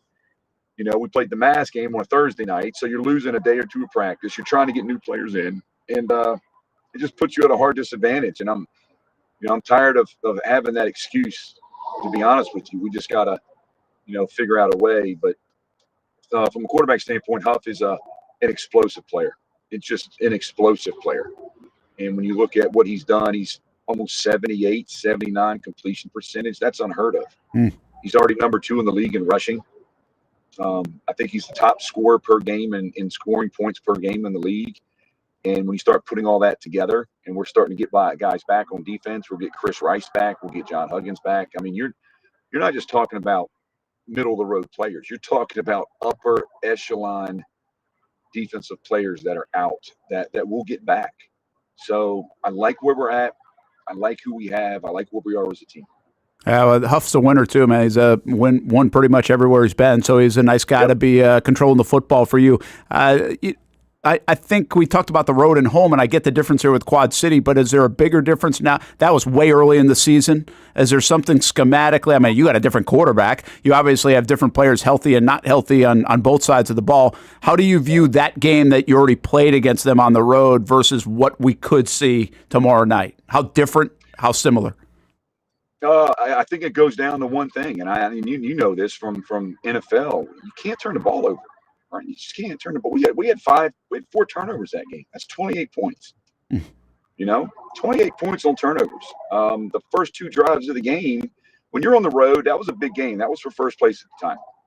And I've always told my players, you can't let a guy that's not supposed to be in the fight believe they're supposed to be in the fight, because then they're hard to beat. And that's exactly what happened. We started that game out with 2 straight turnovers back to back. And just like that, it's 14-2, and there was a lot of mistakes, and we fumbled a ball in the end zone for a touchdown. We had, 2 turnovers. it was a lot. And so, it was crazy. So I think, I mean, I just don't turn the ball over. That's one thing Huff doesn't do. We've had 4 games with him at the quarterback now. We've had 1 turnover. Yeah. Knock on wood. I'm doing that for you. Hey, it's kind of fun to watch you, and we've had you on a couple of times this year. At times I feel like you've been, or maybe even in this conversation, a little frustrated with some of the stuff's going on, also excited about what's going on and where this could lead, and also like you're trying to put a giant puzzle together, which is part of just being a coach, I guess, during the season. Yeah, it's hard. It is. It's managing people's is what coaching's about. The X's and O's, but the highs and lows. People that don't coach don't understand. They'll never understand. When you watch a game on Sunday and you're like, oh, they're terrible, or your pity pro team, and then you get up and go to work Monday, it's okay. Coaches carry that stuff, the anxiety of winning and losing. And the highs and lows. Make it fun, make it stressful, which is why you love the job. But I do enjoy the different personalities. I enjoy putting things together. I felt like we had a really good week of practice, but unfortunately, Brent, I've had that happen before where we felt really good, and then we go into the game and it doesn't come out your way, and you're like, dang, maybe we shouldn't have done this, maybe you shouldn't have done that. I thought I was prepared, but when I look back at the Quad City game, we were in that game, and I'm not even going to say we were in that game. I thought we had a good team, but 4 turnovers, you just can't do that. That's 28 points. That's a lot of points, man. Well, hold on. About possessions.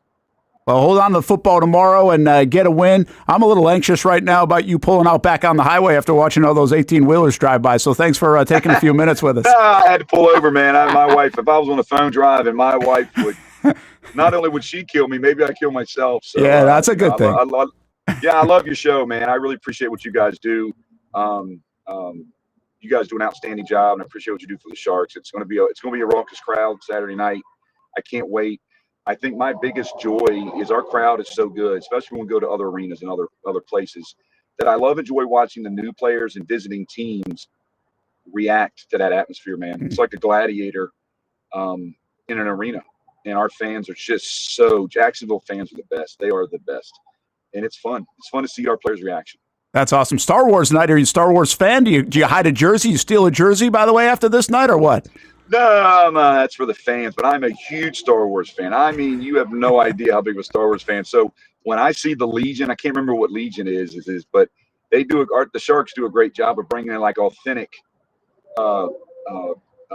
action heroes in the villains. So you come out of the locker room and go to the coach's office and Darth Maul's walking by, or Chewbacca, or the stormtroopers, and I'm telling you, you feel like you're in the movie. I'm like, wow, that stuff's real.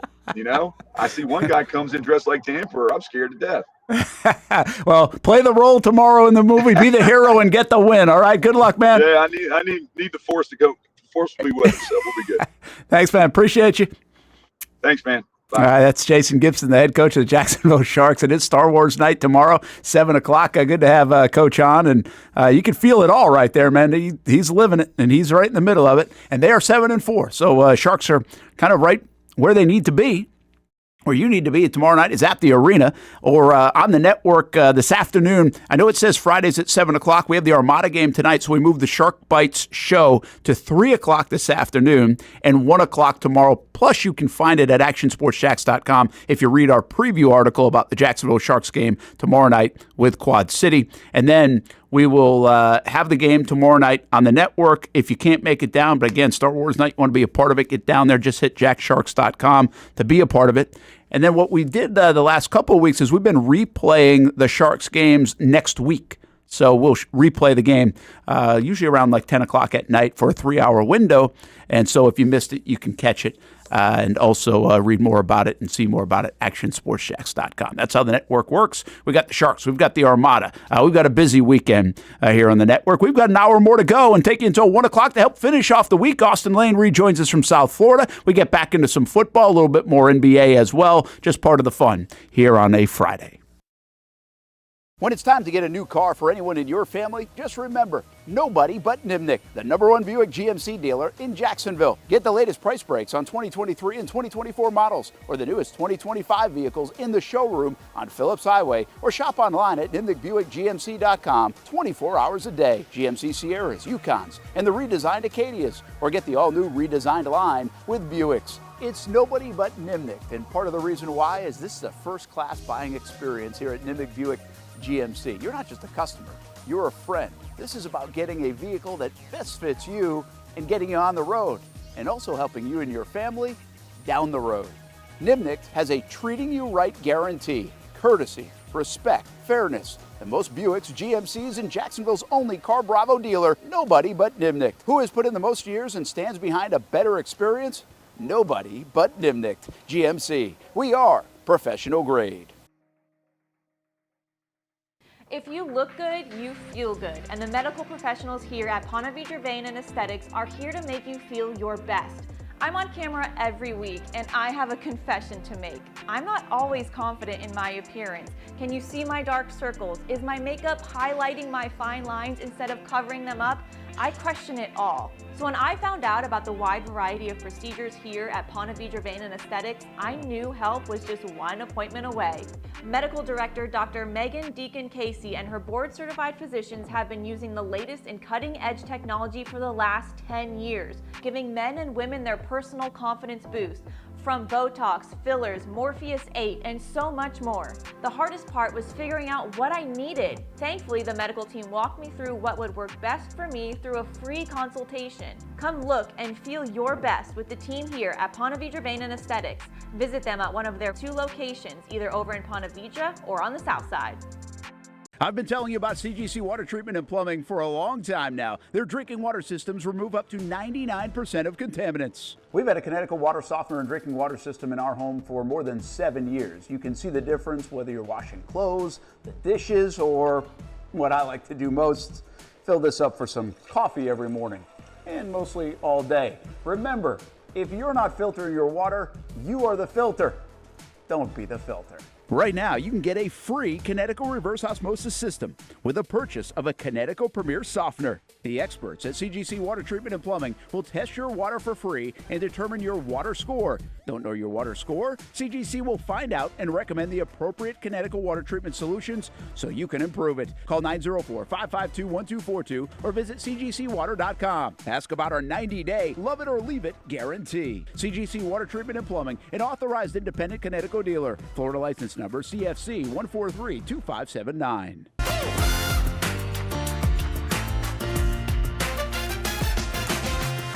Empower a future, inspire a dream. It's a bold but simple mission for the Jacksonville Police Athletic League known as Jax PAL. Help the next generation of kids in Jacksonville shape a brighter future.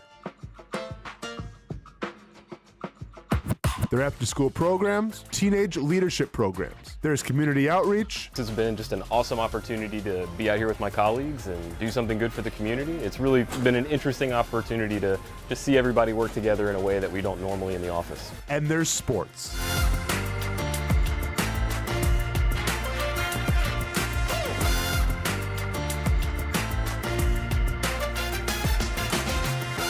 There are also ways you can help the next generation with a donation of any kind. Just visit jaxpal.org to get more information. Empower a future, inspire a dream with Jack's Pal. Most of us know how to throw.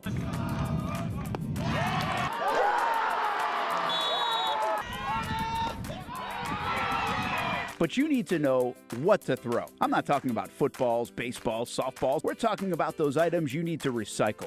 Republic Services explains it easy. Recycling simplified. 1. Know what to throw. When in doubt, throw it out. 2. Empty, clean, and dry those materials. It takes an extra minute, but it makes a big difference. And 3. Don't bag it. This makes the recycling process faster and more efficient.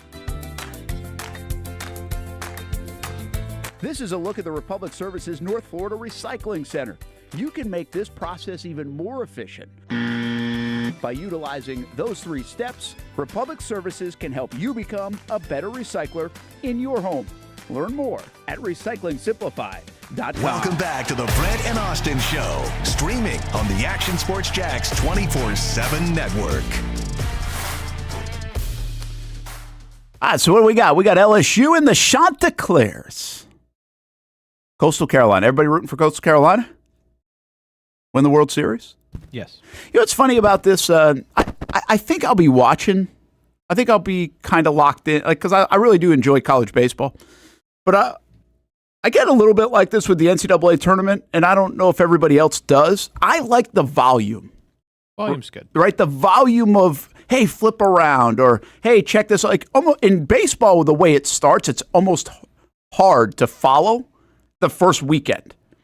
There are so many games. They're all over the place. It's double. What is that today? Dude. It's this microphone. Oh, really? That's a new thing. I can't explain to you how badly I'm going through it today. Are you?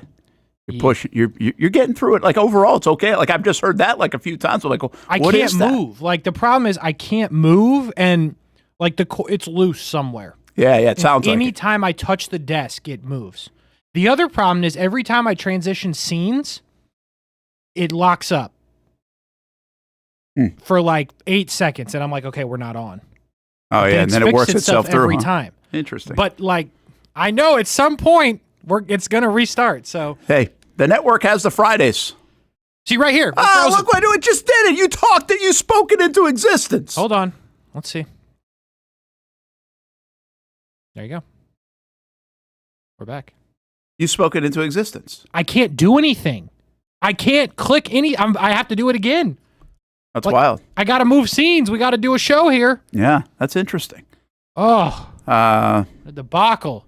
You're doing a good job. So, hey, did you You're just saying. Were you here for the CCBL one? Or that was Kim? I was out there with you.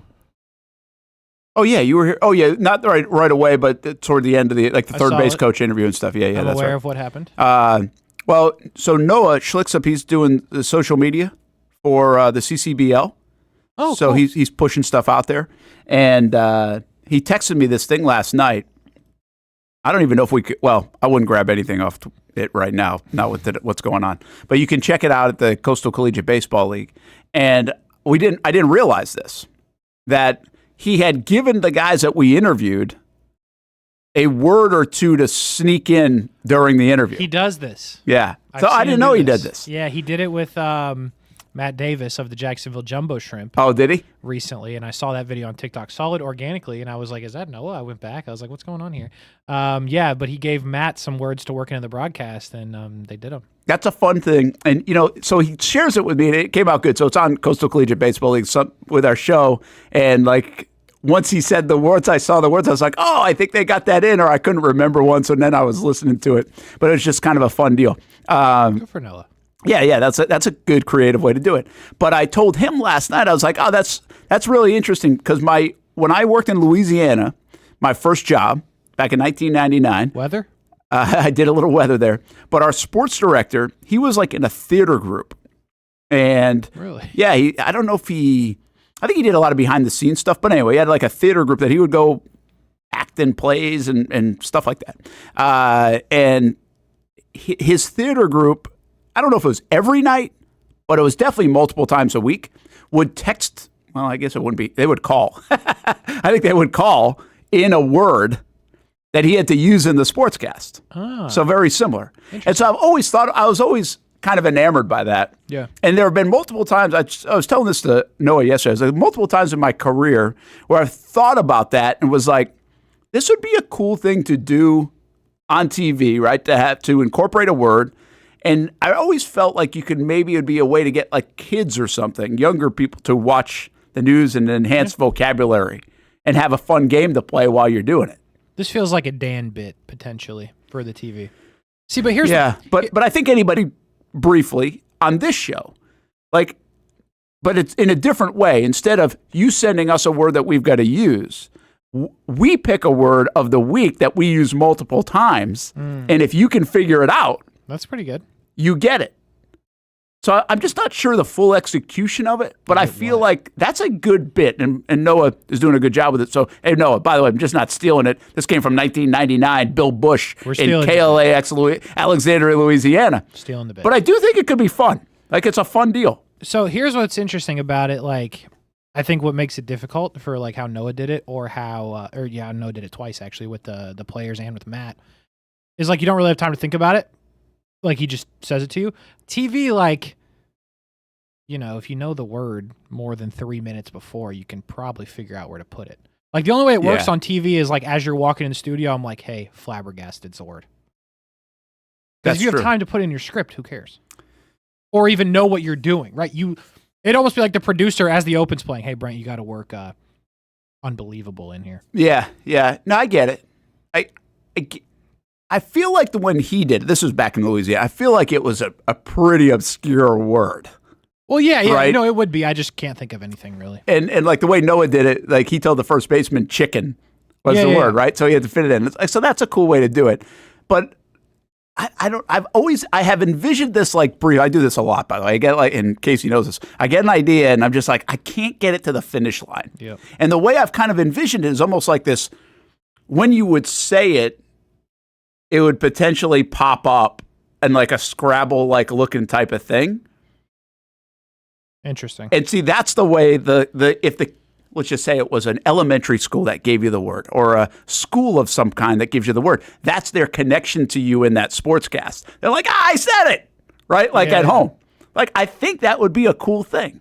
And let's just say it's like with Tanika's books for kids. Yep. Like you do it during that month or something like that. Oh, yeah, that could be cool. Right? So I love like live producing on the show, but like I do think it would be a fun thing, but this day and age, you can dress it up so easily. Yeah. And but in our world, I think it's more like, okay, if you can pick the word of the week, you win a $25 gift card to Bono's. Which you probably won't get. No, I've been pretty good. Now, I will say Kilkenny needs a Super Bowl hat from what I hear. Is Kilkenny still missing that Super Bowl hat? Yeah, it's at my house. That's a you thing. No, it's not. Yes, I actually talked about this when you were gone. I said to Kilkenny, I was like, your hat is actually still in the box from when I put it in the box after the Super Bowl, and then I put it in my office at radio, and then never touched it because you didn't give me shipping money. And then now it's at my house in my room with all my inventory, and this is on you because shipping's expensive. Like, I need $7 to ship him his hat. I'll give you the $7. I actually think I have given Kilkenny a prize. Since he's good then. See, here's the real question. I feel like I gave him. I think he won something. Now, but the one I have to get on, I do apologize, but I recently went and got some of the addresses and stuff. Is Shock Your Mock. I still haven't given. Like, I've got the prizes, and I'm going to send them out in the next week before I hit a break in July. But it's on my to-do list here. If only you knew somebody that went to the post office every day. Yeah, well, I just haven't organized it enough. But I got shirts and the gift cards. I go to the post office. For the first and second place prize. And I think I'm even going to give shirts to the third and fourth. Good for you. Place prize. The final four of Shock Your Mock. Good for you. But anyway, so let's evolve. Casey's been working on some bits and fun games anyway, like Jacksonville Feud that we've done. But I wonder if we can work. I wonder if this is like, I don't know if it's Scrabble. I don't feel. But you Scrabble's can't put it old. on. You can't put it on the screen if you're trying to have people figure it out. Well, again, totally different. I think it's a TV one. It's like, okay, is that really going to happen in TV? We can definitely control it a little bit easier here. This one's like, we've got to work the word in. Okay. Here's how we're going to we know the word. No. But you as a listener, you don't know the word. Here's how we're going to do it. If everybody would start coming back to work. All right, Hamby, we'll see you in July. That's true, too. Yes, this is a July 16th bit. This is a no, it's not. It's even longer than that because Austen coming back that week, I think. Austin's getting punched in the face. He can't possibly remember to say the word yellow in the show at any point. But here's the bit. Once everybody starts coming back, each week, everybody gets a word. I'll give each of you a word. The other two of you don't know the word. You got to work it in throughout the week. And then at the end of the week, we see who knows each other's word. You guys are the viewers. That's good. Okay. Give me 5 minutes to think about stuff. I might actually pull it together. Well, okay, but then there's a next level of this for us. This is where we come in like 50-50 as a show, is the execution of it. Yeah. It's like, because, but mid-July, going into football, it's a good time to do it. Well, I ain't watching 15 hours of this show, so you guys better self-police. We do have to self-police that a little bit. I ain't sitting around listening for Hamby to say turkey. I do like, yeah, what's really interesting here in this whole concept is, should it be it's got to stand out a little bit. Yeah. Right? Like, it can't be turkey. But it also can't be... But it can't be so far out. Yeah. Right? It can't be my spelling bee word of heinous. Supercalifragilisticexpialidocious probably get sniffed out. But iridocyclitis probably will get caught up. Yeah. In the mess. But either that, like, if it is a simple word, then you've got to say it at least like 12 times in a week. Yeah, maybe we do it has to be 3 syllables or something like that. How does that work? Yeah. That's 3 syllables. There you go. 3 syllables. I like where we're going with this. I like the idea of it. But hey, thanks for the idea again, Noah. Appreciate you, Noah. But hey, Coastal Collegiate Baseball League getting a lot of love as well. Shout out to Noah, by the way. Listen, if there's one of us that's going to be great, and I mean everybody involved around here, Hamby, me, you, Austen. He's already had a great career, I guess. But media-wise, Marcel, Liv, Stewart, anybody, I think it's Noah. Hey, he's got a chance. He's way ahead of us. Yeah, no, he's killing it. He's good. He's big on TikTok. I saw his videos there. Bro's calling it like Noah's our best chance. Are you going to help us get big on TikTok when you resume your regular duties? Count on it. No. Yeah, that's okay. Well, we did okay. But we weren't sure. Like, also TikTok. Like, is it here today? Gone tomorrow? Like, what the hell is up with TikTok? I actually just saw that they being Trump extended the 90-day ban. I didn't even know. Again, there was another one. Yeah, I don't even know what's going on. Or extended, so I don't know. But yeah, it's still there. I was on there last night. I like TikTok. You do? Yeah. So, yeah, like, I don't turn on TikTok. Yeah, you're 6,000 years old. Well, I get it. Yeah. Like, and I understand. But I really, like, I'll go to Instagram. I don't use Instagram on a regular basis. Mm-hmm. I'll go to Facebook. I don't use Facebook on a regular basis. Sure. I use Twitter, obviously, all the time. Yeah. But I genuinely don't go to TikTok unless somebody sends me a TikTok. Yeah, you. And I know I know, again, a lot of people are on there, so I just don't. There's probably not a lot of your content on there. Yeah, I wouldn't think so. Stuff that you'd be into. But like, what are you into on TikTok? Like, what are you looking up? Or what are you seeing that you're like, oh, good? Well, it's funny. I just had this conversation with Amanda. TikTok has gotten, like, the algorithm is a bit too much now. I feel like people have been saying this for months now. Maybe I just caught on. But, like, before, I'd be scrolling, I'd see some stuff. So, like, I'll tell you a couple things I'm interested in currently. And neither of these are meant to start a political argument. I just want to throw out there. But the first is the Titan submarine that exploded. They put out a documentary. You know what I'm talking about?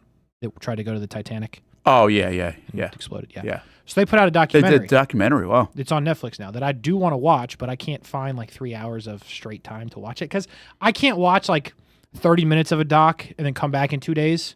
Like, I got to watch the whole thing straight through. So I haven't had the time. But people have been posting clips from the documentary on TikTok. So one of those shows up. I watch it. My next 86 videos are about the Titan that exploded. And I'm like, I want this content, but not to the point where this is all I have. Because I would scroll and it'd be like, this is what it felt like. And I'd be like, I don't want that. This is like how they knew it was going to do. I'm like, I don't want that. And then it's like, this is what happened when they tested it before. I'm like, I get it. Damn. So then I finally get to other content. And again, we're not starting arguments here. But it was about the potential World War III, right? So I was like, okay, I kind of want to see this. Yeah, where's this going? Where's this going? Going to happen? So now I watch one full video, 60 seconds. You're screwed. My next 86. This is where you should hide if they nuke the U.S. Yeah. You should build a bunker. I'm like, what? Yeah. So like it's I did that with like the UFO much. thing. Oh, because like we were talking about it one time, like after a show, and I was like, and so I think because I talked about it, I started to get like I just said it again. I shouldn't have said it because now I'm going to get it, and then it's like, okay, well, this was kind of interesting. It's just amazing the flood you get. But here's the thing that I have: my perception of TikTok is it's a female-driven platform. There's a lot of. But am I wrong on that? I'm not telling you I'm right. I don't know. Is it more? You could end up on that side of the situation. To the females? Yeah, I think so. I'd say so. But the dudes are, fighting for it, right? There's a bunch of dude content out there. I see people doing stupid stuff. I know that's dudes. So, I'm into that. I'll tell you who's actually popping off a little bit on TikTok are the autographers. Really? Because everyone's wearing the Meta glasses. Okay. So when they go get it? Mm-hmm. I kind of want those Meta glasses. So do I. I don't know why. I'm trying to figure the best use of it, though. For me. You don't really have a good use. I don't, even in our field or... that's what I'm saying. From a broad... could I bring something to the show if I wore those glasses, once a week? Nothing that you couldn't already have. Actually, what would have been perfect for the Meta glasses when you were a referee? Oh, that would have been good. Yeah. Yeah, that would have been good. That would have been perfect. But so what if we put... Or if we do CCBL stuff. That's what I was saying. So what if we put the Meta glasses on the first baseman? Yeah. Would that be cool or not? Because I don't fully I don't know Something's if I've gotta seen happen. stuff. I mean, yeah, it'd be cool. I think it'd be cool. I mean, it's basically the ump cam, right? I mean, it's what your eyes see, yeah. I mean, that's what we're going to get out of it. Is the video quality good? Yeah, it's good. I'm intrigued by it. For the videos that I watch, which are the autograph videos, so there's not a whole lot of action happening, but they do fine there. Yeah, I could see. I think it is, but does it feel like you're then videoing? Obviously, the privacy thing to me seems in jeopardy. Is it controversial at all? Yes, I would imagine it should be. Yeah, it's not obvious, especially if you're outside. Now, like my buddy. Because they're sunglasses. Yeah, they look like sunglasses. My buddy rolls around in O'Hare with them on. I'm like, yeah, but you know what? People do that too. I always bust Marcel's chops. He's got sunglasses on in the building all the time. Fair, yeah. I mean, that's a thing. That's like a style sometimes, right? But I think if you have people that are kind of aware what they are, like the celebrities. So that's become something they're now looking at. Yeah, but most don't care. But yeah, they're bigger. So the autograph videos are popping off, and everybody hates them. But it's great. I see my friends doing this because I have a lot of friends that wear the Meta glasses, like I just mentioned. And they post, and then there's 6,000 comments of you're the worst kind of human, you're scum. Yeah. But it boosts the algorithm. It does, yeah. Have you seen the Kelsey Plum video? I didn't click on it, but I saw it. There you go. That was my friend with the Meta glasses. Started really? Yes. So you knew that person? I do. I talked to that person. Okay, was she? What was your take on it? Because I just saw. Because I had a couple of things running through my mind, but I'll say mine after yours. What's the view? Was she in the right or wrong? How are people perceiving it? How are you perceiving it? How are people perceiving it? It's funny. You read the comments on his video, which did extremely well. Good for him. Most people, there's two splits there. A lot of people are saying you want to have fans, but you don't want to deal with them. Is what a lot of people are saying. Fair. And then a lot of people are saying that's weird. Why are you out there? Which okay, fair enough. Was she getting into a bus or a car or something? She was walking into the hotel, yeah. Okay. I would say, in my opinion, it's not that serious, right? To make the big scene. I get it. If you want to argue the part about your safety, here's what I'll say. And this has been a thing for a long time. If the people that got autographs and did this wanted to do something unsafe to the celebrities, it would have happened. You know what I mean by that? I totally get what you're saying, yeah. I don't want to say how I feel about that too, but yeah. So I get it. That's my point. I feel like you're from not... but from the subject's person, you have no idea. I disagree. When that because Kelsey ever could happen. Kelsey Plum, yes, but Kelsey Plum has been famous for a very long time, and I would like to believe that you have seen this before. This is not the first time someone's asked you to sign an autograph in a unnormal spot. Yeah. And at no point before has the person with the binder of cards tried to do something that would not be good. Yeah. I listen, I do get people being on high alert. I can't. I take it from a different vantage point. Again, I saw the video, but I didn't click on it because, again, I am so hesitant to click on anything because then I'm like, I'm going to get a million of them. She says, you don't think this is weird? And he was like, maybe a little. And she was basically like, this is just really weird that this is how you would do this. So, okay, so this is. And then she did it, by the way. And she did it. So this is my point on that I thought two things. I'm just going to be honest, what I thought right away. Mm-hmm. One is, wait a minute. You can't want to heighten the WNBA, women's basketball, be stars, and not expect this. Agreed. Right? You can't. My big thing, even here in Jacksonville sometimes, whether it's going to be Trevor Hunter, Trevor Lawrence, whatever, you name it, you can't turn it on and off when you want to. Agreed. Like, that's just, unfortunately, you can't. You don't get to decide. To Austen's show, this isn't Severance. Mm-hmm. All right? Like, so if you want to be a star and make money being a star, and you do very well because you're a star, then you got to deal with it. That's what comes with it. If you are a super private person and don't seek out, like you were telling me something about like Macaulay Culkin the other day, and if you're that guy who just kind of stays away from it, never seeks it, just whatever, and you're bothered by it, then I have respect for that. I really do. So I just don't think you can turn it on and off. I agree with that. And that's not a defense of the autograph seekers or anything else. I don't care if that's in the mall, at Starbucks, wherever. I just don't think you can't decide that. You can't tell people they're in the wrong when you want them there at your community event. Right. Right? I just don't think they're not outside your hotel door. That's Correct. Different. They're on the street, I think, in this situation. They're on the street, and by which the is a way, public place. There's a bus parked outside the hotel with your team's logo in the. So again, this isn't the world I live in. I'm just saying I don't really think you have a big beef there. The other thing that I think about right away, again, this is just a quick thought, was do you have to have some of these confrontations?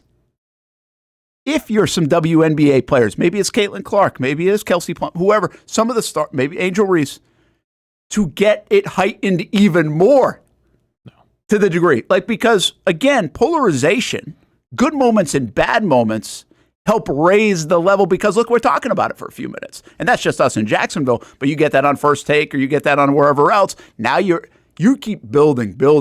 So I'm not saying it was premeditated. I don't think it was calculated on her part. I'm just saying some of these are really, what you're actually doing is growing your brand even more during your confrontation. Maybe. Which means now the next time you go to that hotel, you're going to have double the people out there potentially. So I'm just fascinated with that arena where those are the two things that cross my mind. It's like you can't pick and choose. And all you're really doing is, in this moment, becoming a bigger brand right now. If you want to hide, you're not going to hide. Yeah. No, I'm a big believer in you can't choose when you get to play. And, like, again, your bus is parked outside and the logo is on it. It does not take a rocket scientist to put two and two together. Yeah, it's one thing to put like a pseudo name or whatever at a hotel room, right? Mm-hmm. When you're staying. It's another thing when the whole team's arriving and everybody knows it. Yes. I mean, it's... And again, to your point, like, anybody can go stand on the sidewalk. It's a public deal. And listen, she can also act whatever way she wants. Sure. Like, that's fine. That's her prerogative, too. And that's fine. That's fine. But also, if you're going to start that, you got to be, in my opinion, prepared for how that. What's very interesting is she actually signed it. Yeah, she did. So, I don't know. Hey, listen, this is the point where I feel like we talked about this a lot in this show today. Like, you can be in a bad mood sometimes, too. It's not the greatest day. Yeah, that's fair. And that's cool. But, like if you're going to, if that would me, that would have been a different conversation. Yeah. I wouldn't have got her, I'll tell you right now. Oh, you just passed on her? No, I would have said something that probably started something. So that way you wouldn't. Mm-hmm. That's you don't get, how does Kelsey Plum, by the way, do in the autograph world right now? How do you think? I just have no feel. Oh, just okay? I mean, just okay. Yeah. Yeah, just okay. It's not like it's highly sought after. She's not Caitlin Clark. Yeah. Clark would do very well. Yeah, Clark would be worth the interaction. Oh, yeah. Right? Yeah. Yeah. No, Caitlin's a different breed, man. She's, so different. Yeah, it's again, I think you're in an interest. I don't know how much you think about this because you've done this before and you've seen people on good days and bad days. Mm-hmm. And I feel like when we've talked about this in the past, you usually have to have like 2 bad days to determine, all right, that dude's a jerk, right? Like, I mean, honestly, I've done this. The only guy I've really, I don't really feel comfortable saying it all the time, but I've had interactions with going back at Stanton. With Stanton multiple times, and I'm just like, I don't think he's like a great dude. Mm-hmm. Like, that's my experience. That wasn't like a one-off thing. I want your autograph. Or, hey, I need this interview. No, this is like multiple times where I've just like, my experience with him and great. Somebody else's could be fantastic. Might be the greatest guy in the world. But I'm just saying, like, I don't think we should judge people on one interaction is my point. No. And if you got an autograph or not, or if you got an interview or not, like, you got to give some benefit of the doubt, little rope. Like, there's a big thing I believe in is, like, you don't know what people are going through. Absolutely. Right? Until they tell you. And the way that I approach that kind of stuff is you have to operate under they're having the best day they've ever had. Because in reality, go back to the Kelsey Plum situation, whether she wanted to or not, she probably sniffed out the situation that is, if you're here doing this right now, you're probably trying to make money off of it, right? So if I'm asking you to do something for me, I got to assume you're in a semi-decent spot and at least interested in helping me out with something, if you will. And, like, it's not always the case for whatever reason. Like, I had one time that you wouldn't know the name even if I said it, but was like, nah, I found out on the plane that, like, my dad died. Oh, wow. Yeah. And we were like, oh, crap. Yeah. Like, like, I couldn't possibly know that information. There's more than just me, but, like, couldn't have possibly known that information. And then it's like, yeah, I feel bad, but also, like, I couldn't have known type thing. Yeah, I like, think there's a little bit of that. Yeah. And it was like, yeah, I know, but, like, that's how this is going to, I was like, yeah, I mean, that's your thing. But it's like, everybody has a bad day. Yeah, everybody does. But do they have 2 or 3? That's the question. The thing is, that interaction wasn't just a bad day. I know that. Yeah. Anyway, let's take a break. Brent and Austen Show, Action Sports Jax 24/7 Network. Kind of all over the place. Kind of fun. Fun Friday, man. That's what it's supposed to be like. Late June. So anyway, do you want Coastal or LSU? Oh, is that how we got here? Holy cow. I think Coastal is not a Cinderella, but I respect the hell out of what they do. And I'm not I like LSU baseball a lot. I still think I'd like to see Coastal Carolina win. Just feels cool, here. Doesn't it? Yeah, I don't want LSU to win. They are legit. They are Gonzaga now in baseball. Oh, yeah. Is that fair? Or getting there? Gonzaga did it for so long. They're better than Gonzaga. Well, they've won. They've won. Yeah. They might win 2. They've done it shorter. It's like a decade. Mm-hmm. Gonzaga's done it for 25 years, and it looks like they're not going anywhere. Didn't win nothing. But they haven't won. So yeah, give me Coastal. Yeah, best 2 out of 3 starts, I think, tomorrow.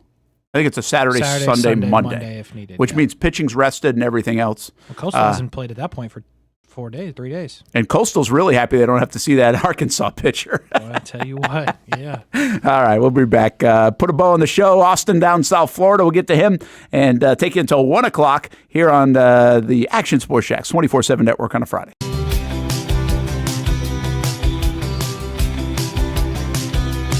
Welcome inside the Armor Guard exterior and gutter helmet showroom. There's a lot going on, like glass exteriors, replacement windows, and down there we have the retractable screens and awnings, plus hurricane protection. Let's talk more about those gutters, and to do that, we bring in Kevin. He's the owner, he's the expert. Why Gutter Helmet? Well, Gutter Helmet is truly the only maintenance-free product. It lets the trash and debris go on the ground, the water wraps around and goes inside. Unlike filters, they sit on top of the gutters, and the trash and debris build up on top of filters, which requires maintenance. With Gutter Helmet, we're going to keep you off the ladder, the most dangerous thing in your garage. With Gutter Helmet, you'll never clean your gutters again. So get off the ladder and put on the helmet. Gutter Helmet. Get a free estimate at gutterhelmetofnorthflorida.com. You can also call 904-762-7779 or visit the showroom on St. John's Bluff Road in Jacksonville.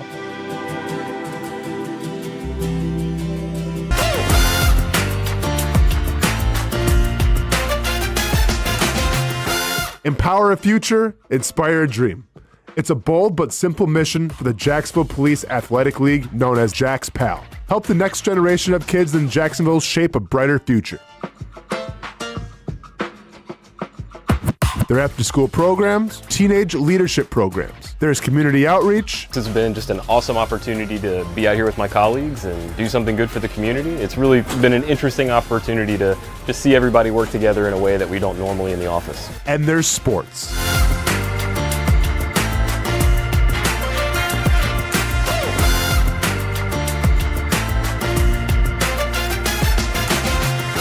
There are also ways you can help the next generation with a donation of any kind. Just visit jaxpal.org to get more information. Empower a future, inspire a dream with Jax PAL. The Fleet continues its summer swing with the Jacksonville Armada men's and women's teams finding success on the pitch so far in 2025. The girls in blue find themselves in the thick of a three-way battle for the Sunshine Conference crown with an undefeated mark at home. They wrap up the schedule with a pair of Friday night showdowns. As for the boys in blue, they remain unbeaten this summer and top the table in their conference, with crucial road games still to come down the stretch against Naples and New Orleans, after a final home game versus FC Florida. All those matches are at Edward Waters University, and you can watch them live on the Action Sports Jacks 24/7 network. Those teams are a big focus on Fleet and Footy, covering the big soccer stories each week on the Action Sports Jacks 24/7 network. I'll put one in the back of the net for you. Join us for player profiles, fun interviews, and the very latest on the Fleet and all things footy. That's every Thursday at 2 p.m. Baker's Sports. It's a hometown business filled with hometown people trying to make you feel right at home. Chris Conley, Jacksonville University. Walker Wright, class of 2018, West Nassau High School. Michael Young, Fletcher High School. Baker's Sports started in a grassroots way and now outfits much of the Southeast. Will Olive, Mandarin High School. Go Stangs. High school sports, travel sports, youth sports of all kinds. They are a one-stop shop carrying Nike, Adidas, Under Armour brands, and more. Vincent Caldes, Oakleaf High School. Tony Mazzio, Stanwood High School, class of 2002. Samuel Coffrin, Paxton School for Advanced Studies. Whether it's sports teams on the field or it's your team in the workplace, like our Action Sports Jacks team, and community events like the Dream 18 Golf Tournament, and many others. Cole Tilley, Hilliard High School. Reagan Webb, Eagles View Academy. Look good, feel good, play good with Baker Sports. Custom sports apparel since 1997. Shop with the hometown team at bakersport.com. Sun's out, suits out. That's right, it's summertime in Florida, which means it's time to say goodbye to bulking season and hello to shredding season. But if you're like me, you're having a hard time sculpting and shaping those final pounds. That is until I came and saw my friends over at Ponte Vedra Vein and Aesthetics. Right now, everyone is hopping on the Evolve X train, and the only destination is finding your perfect summer body. The technology uses electrical muscle stimulation and radio frequency energy to cause your muscles to contract, all while heating up those deep layers of your skin and tissue to produce collagen and reduce fat. It's like doing 1,000 sit-ups in 30 minutes. No pain, no needles, just results, right? That's right. So leave those winter layers back at the station and come look and feel your best with the team here at Ponte Vedra Vein and Aesthetics. Visit them at one of their 2 locations, either over in Ponte Vedra or on the south side. Welcome back to the Brent and Austen Show, streaming on the Action Sports Jacks 24/7 network. All right, here we go. Game 7 coming up this weekend for the Indiana Pacers and the Oklahoma City Thunder. Who you want to win here? You're an Indiana guy, right? So I am. So does that mean you want the Pacers? Nah, give me the Thunder. You're not, I've never really thought you were a Pacers fan. Nope. I liked Paul George a lot when he was a Pacer. Now I don't care about him, but that's about it. I rock with the Magic, who traded 4 first-round picks for Desmond Bain. I don't know if you heard that. Yeah, that's been a thing. Unbelievable. I don't know if I don't really care. And both teams haven't won in so long. So I like that. I like new blood. Mm-hmm. I think it's kind of cool for Oklahoma City. They've had good teams. They obviously had star players, the Harden, Durant, Westbrook stuff. The whole Billy D thing back then, right? Mm-hmm. Then they've really done a great job of piecing this thing together in the last 5 years, where it didn't look like they had much, but they were still successful. Mm-hmm. And then all of a sudden, them and it feels like Cleveland just come out of nowhere to be the regular season beasts in the last couple of seasons. So I kind of feel like this would be cool for Oklahoma City. Yeah, I hope it's OKC for I don't know if you saw the video going back to what we were just talking about. Shea signed like 450 autographs before the game the other day. Did you see that? I didn't. Like, that's pretty cool. Yeah, a bunch of good dudes on that team. But I want to bring this to your attention. So this is the graphic. Game 7. Pacers made this. Who are these dudes, bro? who are these human beings? Oh, you're asking the wrong guy. That's what I'm like. This is my point, right? Like, I watched the game. That's like, where's Halliburton, right? Who is Shepard? You know what I mean? Like, who are they trying to... Gun to my head, I cannot tell you Shepard's first name. What's interesting about this, okay, like the foreground shot is fine, but I thought they would be going after something in the background there with the fans, and the fan shot was just okay. Like, they've got to have a better shot than that. So, should we... I almost want to now look up the... I mean, obviously, they were featuring McConnell. Yeah, McConnell and Shepard. But Shepard, I'm trying to look up his stats or something. But, like, Halliburton, Siakam. But McConnell's hot. Like, okay, I mean... I don't know. I personally, if I'm trying to drive home the Game 7 point, I'm putting my superstar on this. Like, this would be the Cavs, LeBron Cavs, and they put, like, Amon Shumpert and J.R. Smith. Yeah, I think Ben Shepard just happened to be in the background of that good McConnell shot because he's averaging 3.4 a game. You actually think this is the same shot? You don't think they laid McConnell on top of the Shepard shot? That's a good point. I don't know. Might have. Yeah, easily could have. Yeah, I didn't even think about it. Yeah, that I way. think the Shepard is the better shot, and they're like, let's get TJ in. Yeah, they might have done that. I guess you do that with everything. Is that AI? Yeah, that's simply Photoshop. Because if you asked AI, hey, give me a picture of the Pacers celebrating, they wouldn't come up with Shepard. Yeah, that's true. Hey, you know, I think we'll get Austen here in a minute or two, but the McConnell thing's pretty amazing. He might be the star of this series. He's turned into the star of the series. Yep. Halliburton was early on, and obviously, I'm talking from Indiana's side. But I think McConnell, seriously, right now, is the star of the series. I don't know if it's enough star to win the MVP. We'll see what happens in Game 7. But we could be looking at a situation where he wins the MVP. That'd be something, huh? Uzar would be going nuts. He'd be going nuts. So the story about Justin used to produce on ESPN 690. Started the Brent and Austen, and then Casey took over for Kuz when he moved over to the music side more. I mean, he was already on the music side. Kuz was. But Kuz loves the NBA. I think is he still doing the podcast? I believe so. I think he is. And he likes the Sixers. Driving dish. And so the story was he just loved like TJ McConnell. We're like, who? And Austen referenced it earlier. He used to do like the TJ McConnell box score breakdown. That's right. And it was a lot of fun. And so one year, again, this is when he was playing for the Sixers. And 1 year, Austen got him for Christmas a McConnell jersey. That's right. And that was the gift. But the funniest thing about that is ever since Kuz kind of left and went over to the music side, and we just keep going. We don't hear from him much. We don't hear from him. But I hear McConnell's name. Every time I hear McConnell's name, my ears perk. Because I have no idea. That's true. I had no idea who he really was. I just don't pay attention to the NBA like that. Kuz's podcast, Driving Dish podcast, by the way. A little pump for him. Good for him. And but McConnell thing, and now he's like really, he's been in the league for a while now. Yes.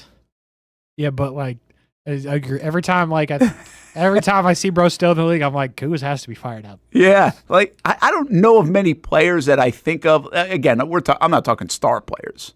Like there are teams. He just, as it turned out, was really important. Yeah, like if you say Giannis, I'll think about Austen, right? I mean, yeah. So there are things like we associate with people in our lives, but I don't know if I think about another name as like as close. Mid, if you will, like McConnell, and be like, oh yeah, look at that guy. Like, there's not a guy in Major League Baseball or is sitting 8th in the lineup, and I think of somebody often.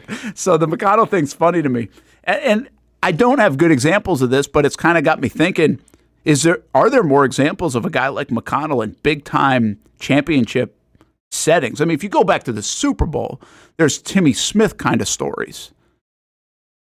Out of the blue, he rushed for like 500 career yards and 200 and something of them came in the Super Bowl. Yeah. Like there's that story. But I don't even think McConnell fits that story. He's been an NBA guy for a while now. He's a role player for a while. I'd go like Jorge Soler. Oh, I'll give you a better one. Steve Pierce. Oh, Pierce, a good one. That's a good one. That was 13. That was 13 Red Sox. Who's the other one with the Cardinals? Give me the guy with the Cardinals. David Freese. Freese. That's a good one. Freese is a good one. But what I don't know, Casey, in that is Freese and Pierce, like how long were their careers? Long. They were pretty long? Yeah, Pierce. I think they were. I feel like Pierce they were. was longer. Because like Freese was a Cardinal and then went to the Pirates. But like Pierce was all over the place. Bro was an Oriole and a Pirate and a Ray. Okay. And a Red Sox and goofs around and win World Series MVP because he was mashing for no reason. Yeah, that's crazy. Yeah, Pierce is pretty close, I bet. That's a good one. Like, if you have Steve Pierce, you're like, okay, cool. But, like, could we get better? Sure. Like, I'm sure the Pacers are like, Connell's not the best guard to ever play, but, like, he's here and he's serviceable. Like, he's going to give us some points and he's a good teammate. Like, that's what I said about Steve Pierce. He may hit a home run here, but you know what? We could do worse. Do you know the odds of this? Like, will he win MVP? Like, are we like not even in the right stratosphere? Could he win MVP? I'm sure. If they win Game 7? Let me see. It feels like he's been involved, man. Because that would be so unlikely. Because there have been some games where Halliburton doesn't show up.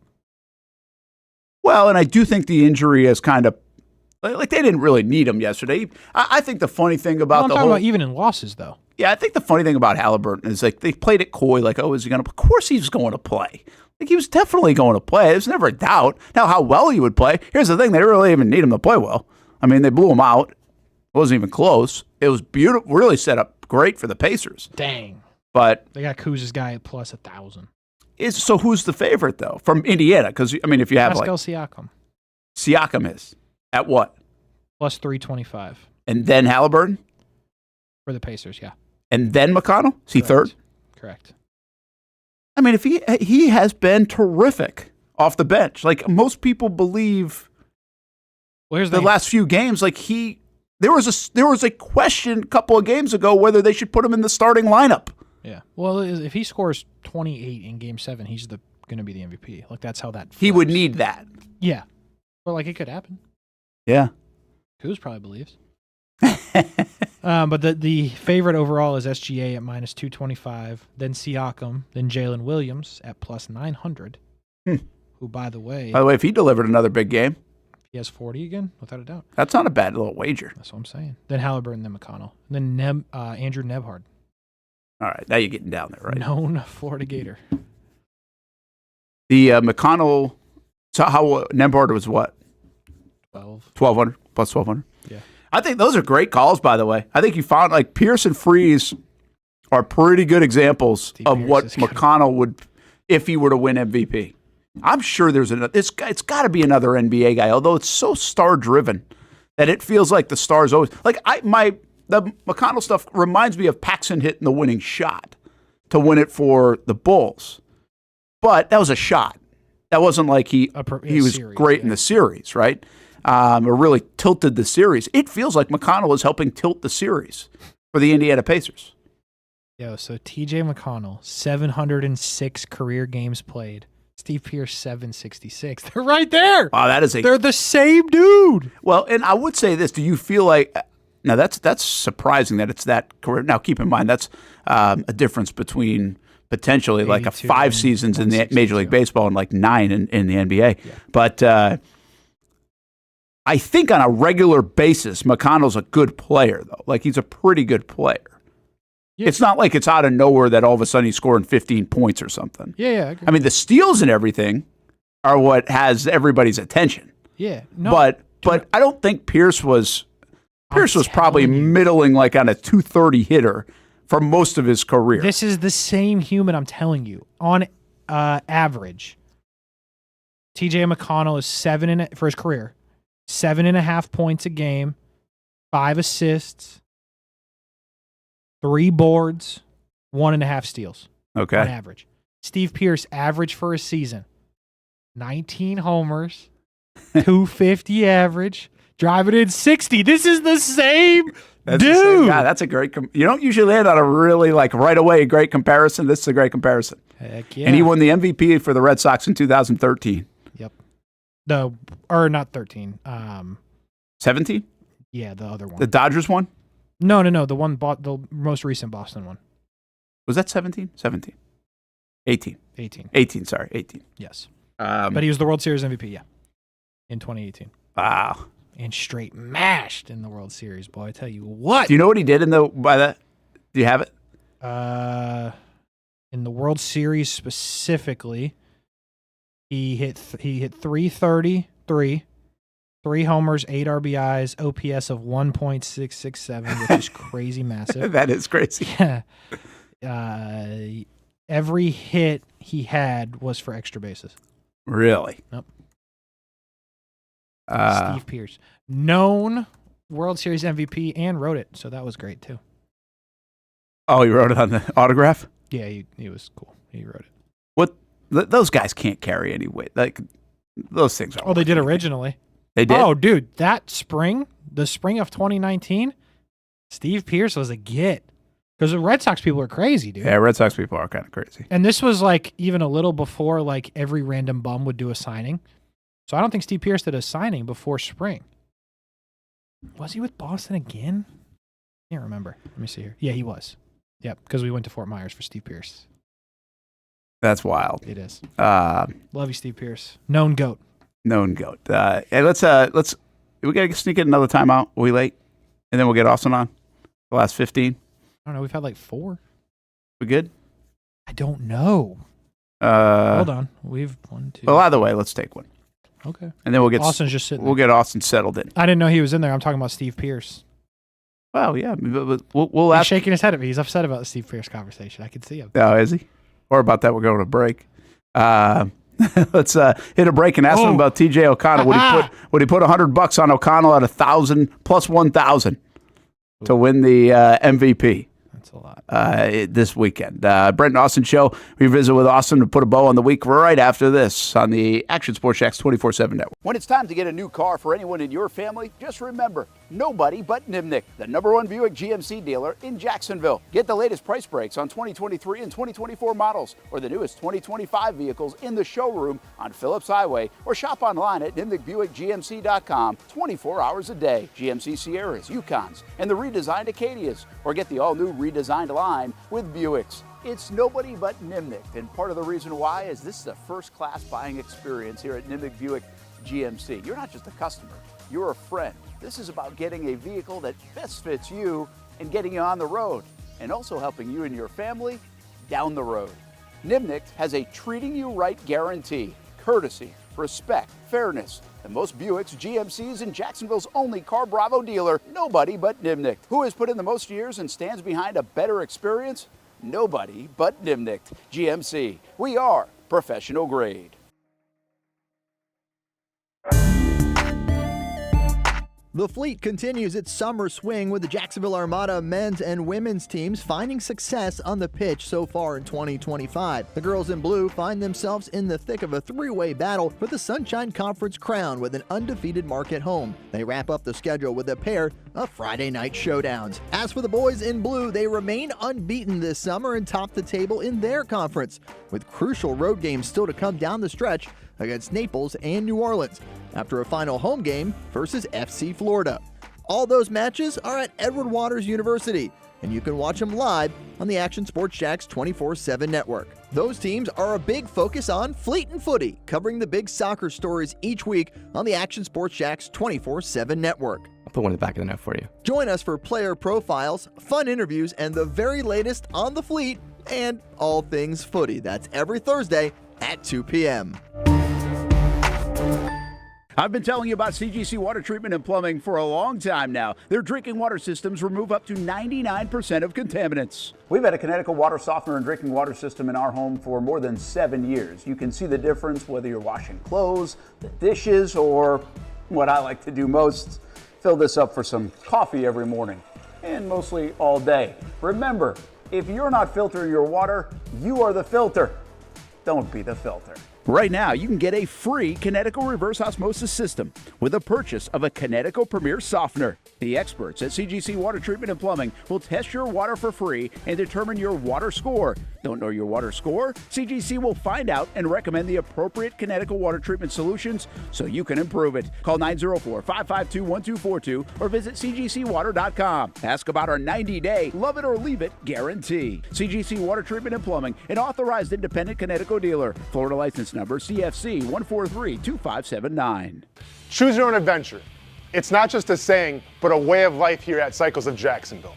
And whether it's 2 wheels or 4 wheels, at Cycles of Jacksonville, a great adventure awaits. With brands like Honda, Vespa, Segway, and Triumph, Cycles of Jacksonville has you covered with their inventory featuring a 60,000 square foot building. If 4 wheels is more your thing, check out the largest selection of Honda Talons in the entire county. No matter what you're looking for, Cycles of Jacksonville is going to have the selection you need, all with great financing and rebates. Plus, if you're active duty military, Cycles of Jacksonville will offer you 0% financing along with great discounts for military and first responders. And when you want to get off the road and set sail, Cycles of Jacksonville has you covered with everything you need to get on the water. So if you're ready for a great adventure, let Cycles of Jacksonville be your guide. Located off Atlantic Boulevard, or check out their website at cyclesofjacksonville.com. It's fast-paced. Hands off on first down, and there goes Edward Vander. High fly. Wide open receiver. It's caught. Action-packed. Weekend fun. Fun for the entire family. It's the Jacksonville Sharks. I feel like anybody could play in this league. It's gotta be like backyard football, right? Whoa! This ain't the Arena League, Brent. This is the indoor league, and they play defense here. It's a lot safer to just watch the professionals play. And watching is a lot of fun. A party in the stands at the arena for kids and adults. And it's indoors. Get out of the heat for the summer and watch the Sharks shine inside. Jacksonville Sharks football, season number 15. It's the drive for 5, and it's still alive. Get your tickets at jacksharks.com. Welcome back to the Brent and Austen Show, streaming on the Action Sports Jax 24/7 network. I'm going to have to re-roll this because you didn't see the... Oh, good. Hold on. Changing scenes. Let's just wait. Hold on. We got all day. Now, where the hell's the back? Okay. We're live here. Well, I know we're live. What's going on here? That's what I'm trying to tell you. He went after a fan. This was Padres? This is Pirates. Oh, that's the Pirates. Yeah. After the game, like, bro got set off in the bullpen and, like, jumped. Look at him. Yeah. Wow. By the way, this part's on him because he just lost the background part. All right, well, what a mess. That's, And now... You can't do that.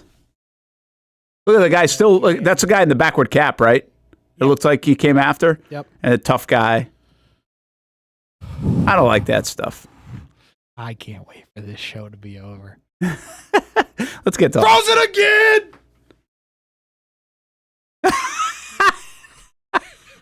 That was a nice little screen grab. Let's get to Austen. Save us, Austen, down there in South Florida. Before Casey loses his mind. Hey, real quick, though, on that video, so was that Pirates player going after a Pirates fan, or was that the away team? We believe Tigers fan. Okay, so it was a Pirates player going after a Tigers fan. Gotcha. Okay. Yeah, I think the bullpen stuff gets a little out of hand.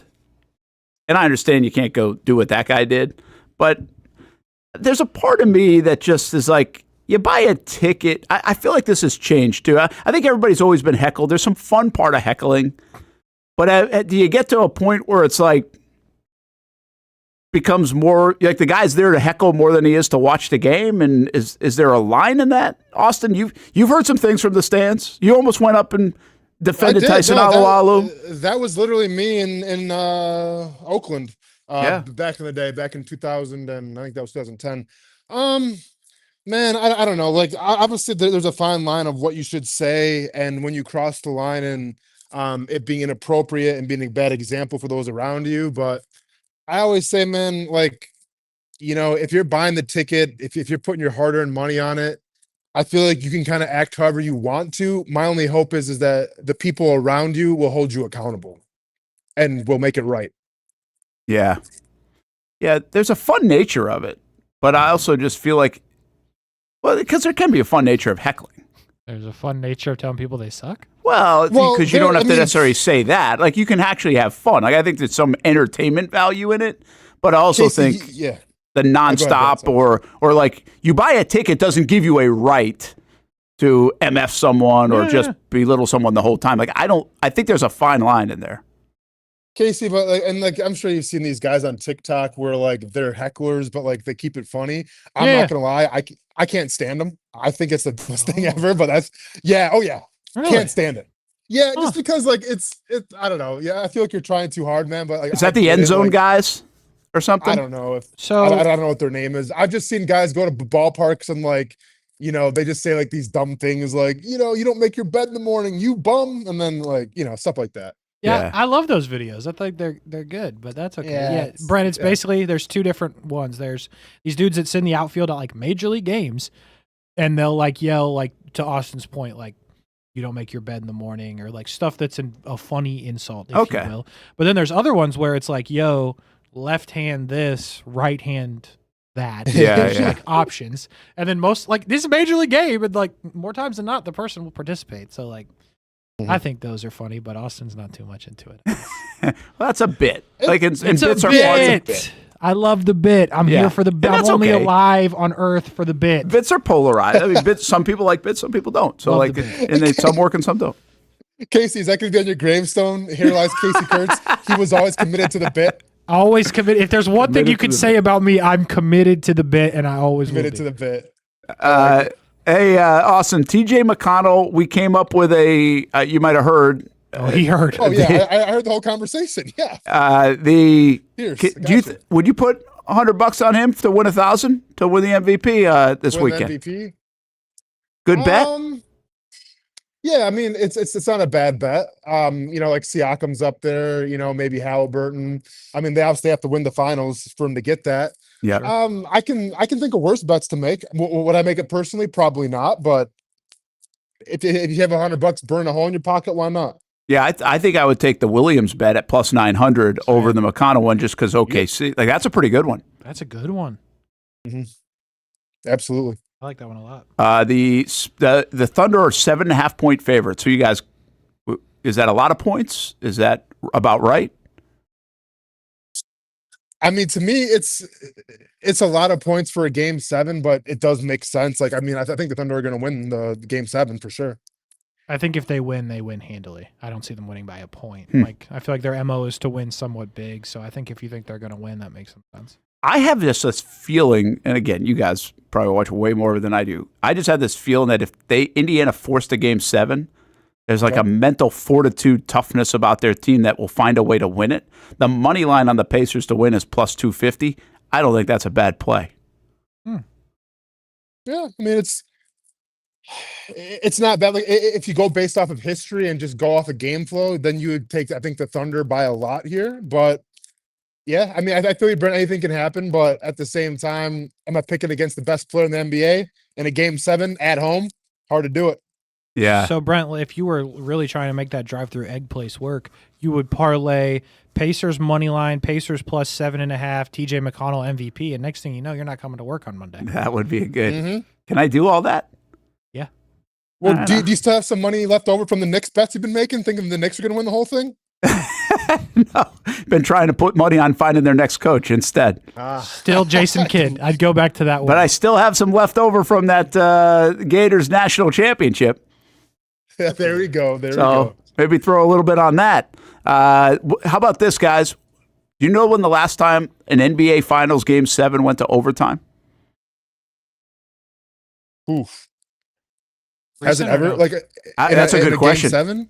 Also, that's a great question. I would have said the same thing. Has it ever? 1962. Damn. And believe it or not, the odds are just 15-1 that the game would go to overtime, even though it hasn't happened in 60 plus years. Parlay that one in. I don't. In this series, the way the NBA playoffs have gone, everything's like a 20-point game. TJ McConnell and Indy to win than that. Yeah, me too. I'm not touching. I wouldn't touch that. I've got one where I'd go the over on largest lead over under 17.5. You go over? Ooh. Over. It feels like every game's a 20-point game, even the ones where Indiana wins. Yeah. I mean, they come back from 20 down. You know. Might be onto something actually. There's a fun one. So you guys think if you take the 7.5, I'll give you Oklahoma City Thunder by 10 to 13 points, 5-1 odds. That's it. If you can nail that, I feel like that should be more money. Yeah. When is this game? Is this like the 4th of July game? When are they playing next? Yeah. Sunday night. It's the 4th of July Summer Spectacular for the NBA. Okay, gotcha. Yep. All right. Baseball Classic. Is it during All-Star Weekend? I've got a couple more for you guys, okay? Real quick. Will there be a technical foul in the game? Yes is plus 150. That's it. Halliburton's dad going to be there? Yeah, he will be there. How about this? Will TJ McConnell have a backcourt steal? Plus 110. A backcourt steal plus 110. Okay. There'll be a lot of press, though. Well, I was going to say, are they going to be pressing? But doesn't he have like 5 or 6 like inbound steals already this series? Doesn't mean it's in the backcourt. Well, I meant depending on where they inbound. Yeah, I feel like it. No, I hear you. It's likely. Is there a bet who's going to play with more grit? TJ McConnell or Alex Caruso? There is not that. Man. I'll SGA over SGA over under 32.5. I think he's going to bounce back. I'll probably go over. Yeah, I would. Although so. Game 7, you think team's going to clamp down and everything, but under. Jalen Williams over under 22.5. Over. I'd take over too. Yeah, the odds don't think like Indiana's going to score. I guess because Siakam 20.5 over under. Over, I think. He's freaky, man. I know. Halliburton's 15.5. Well, they don't think they're going to win. Chet Holmgren? Chet Holmgren's 15.5. See, out of all those guys, I would almost maybe lean towards Chet because I feel like if they get Chet going at home, that's when they start finding the momentum. For whatever reason, like when it's home games and they get, because I think, what was it, game 2 or game 3, whatever it was. But they got Chet going early and like they dominated. So I would say look for them to get Chet Holmgren going because I think they're a different team when they do. All right, I got one more for you that you can bet the over-under on. At least this is out of, let's just make sure I give them the right place, betonline.ag. Oh, nice. And the total viewers, over under 17.5 million, which is a tough one to understand, but I'll give you some context. This is the 5th NBA Finals Game 7 this century. That's it. 1 out of every 5 years we get one of these. The last Game 7 was between Cleveland and Golden State. Now, that was LeBron and Steph and everybody else. Plus CTV. But that had 31 million viewers. Dang. The over-under here is 17.5, guys. Is this going to have 14 million less than a Steph LeBron Game 7? There's nothing going on. Is there anything else going on this Sunday? Is there No. any series finales? Is there any like Grammys, Tonys, Academy Awards, Oscars, anything? I don't think so. You would have the potential championship for college baseball. Is there anything going on this week in Casey? Like, Oscars, Grammys, anything? Or yeah, no. I don't think the Brewers are playing Sunday Night Baseball. So, hey, they've been on prime. Brent, watch your mouth now. They've been on primetime a couple games. So, yeah, that's pretty wild to me that That's the number. All right. Hey, when are we going to announce this fight, Austen Lane? I mean, it's out there, man. I don't know what the UFC's waiting on. It's gonna be July 12th in Nashville. We've already we've kind of announced it. Haven't really. We'll say hi to Cam Ward. We'll see what's up. Friday news dump at the last 10 seconds of the show. We'll get it next week. All right, man. Have a good weekend. See you guys. All right. It's Austen Lane for Casey Kurtz. I'm Brent Martineau. We have the Armada tonight and tomorrow, and the Sharks as well. Hope you can join us all weekend with the Action Sports Jacks 24/7 network.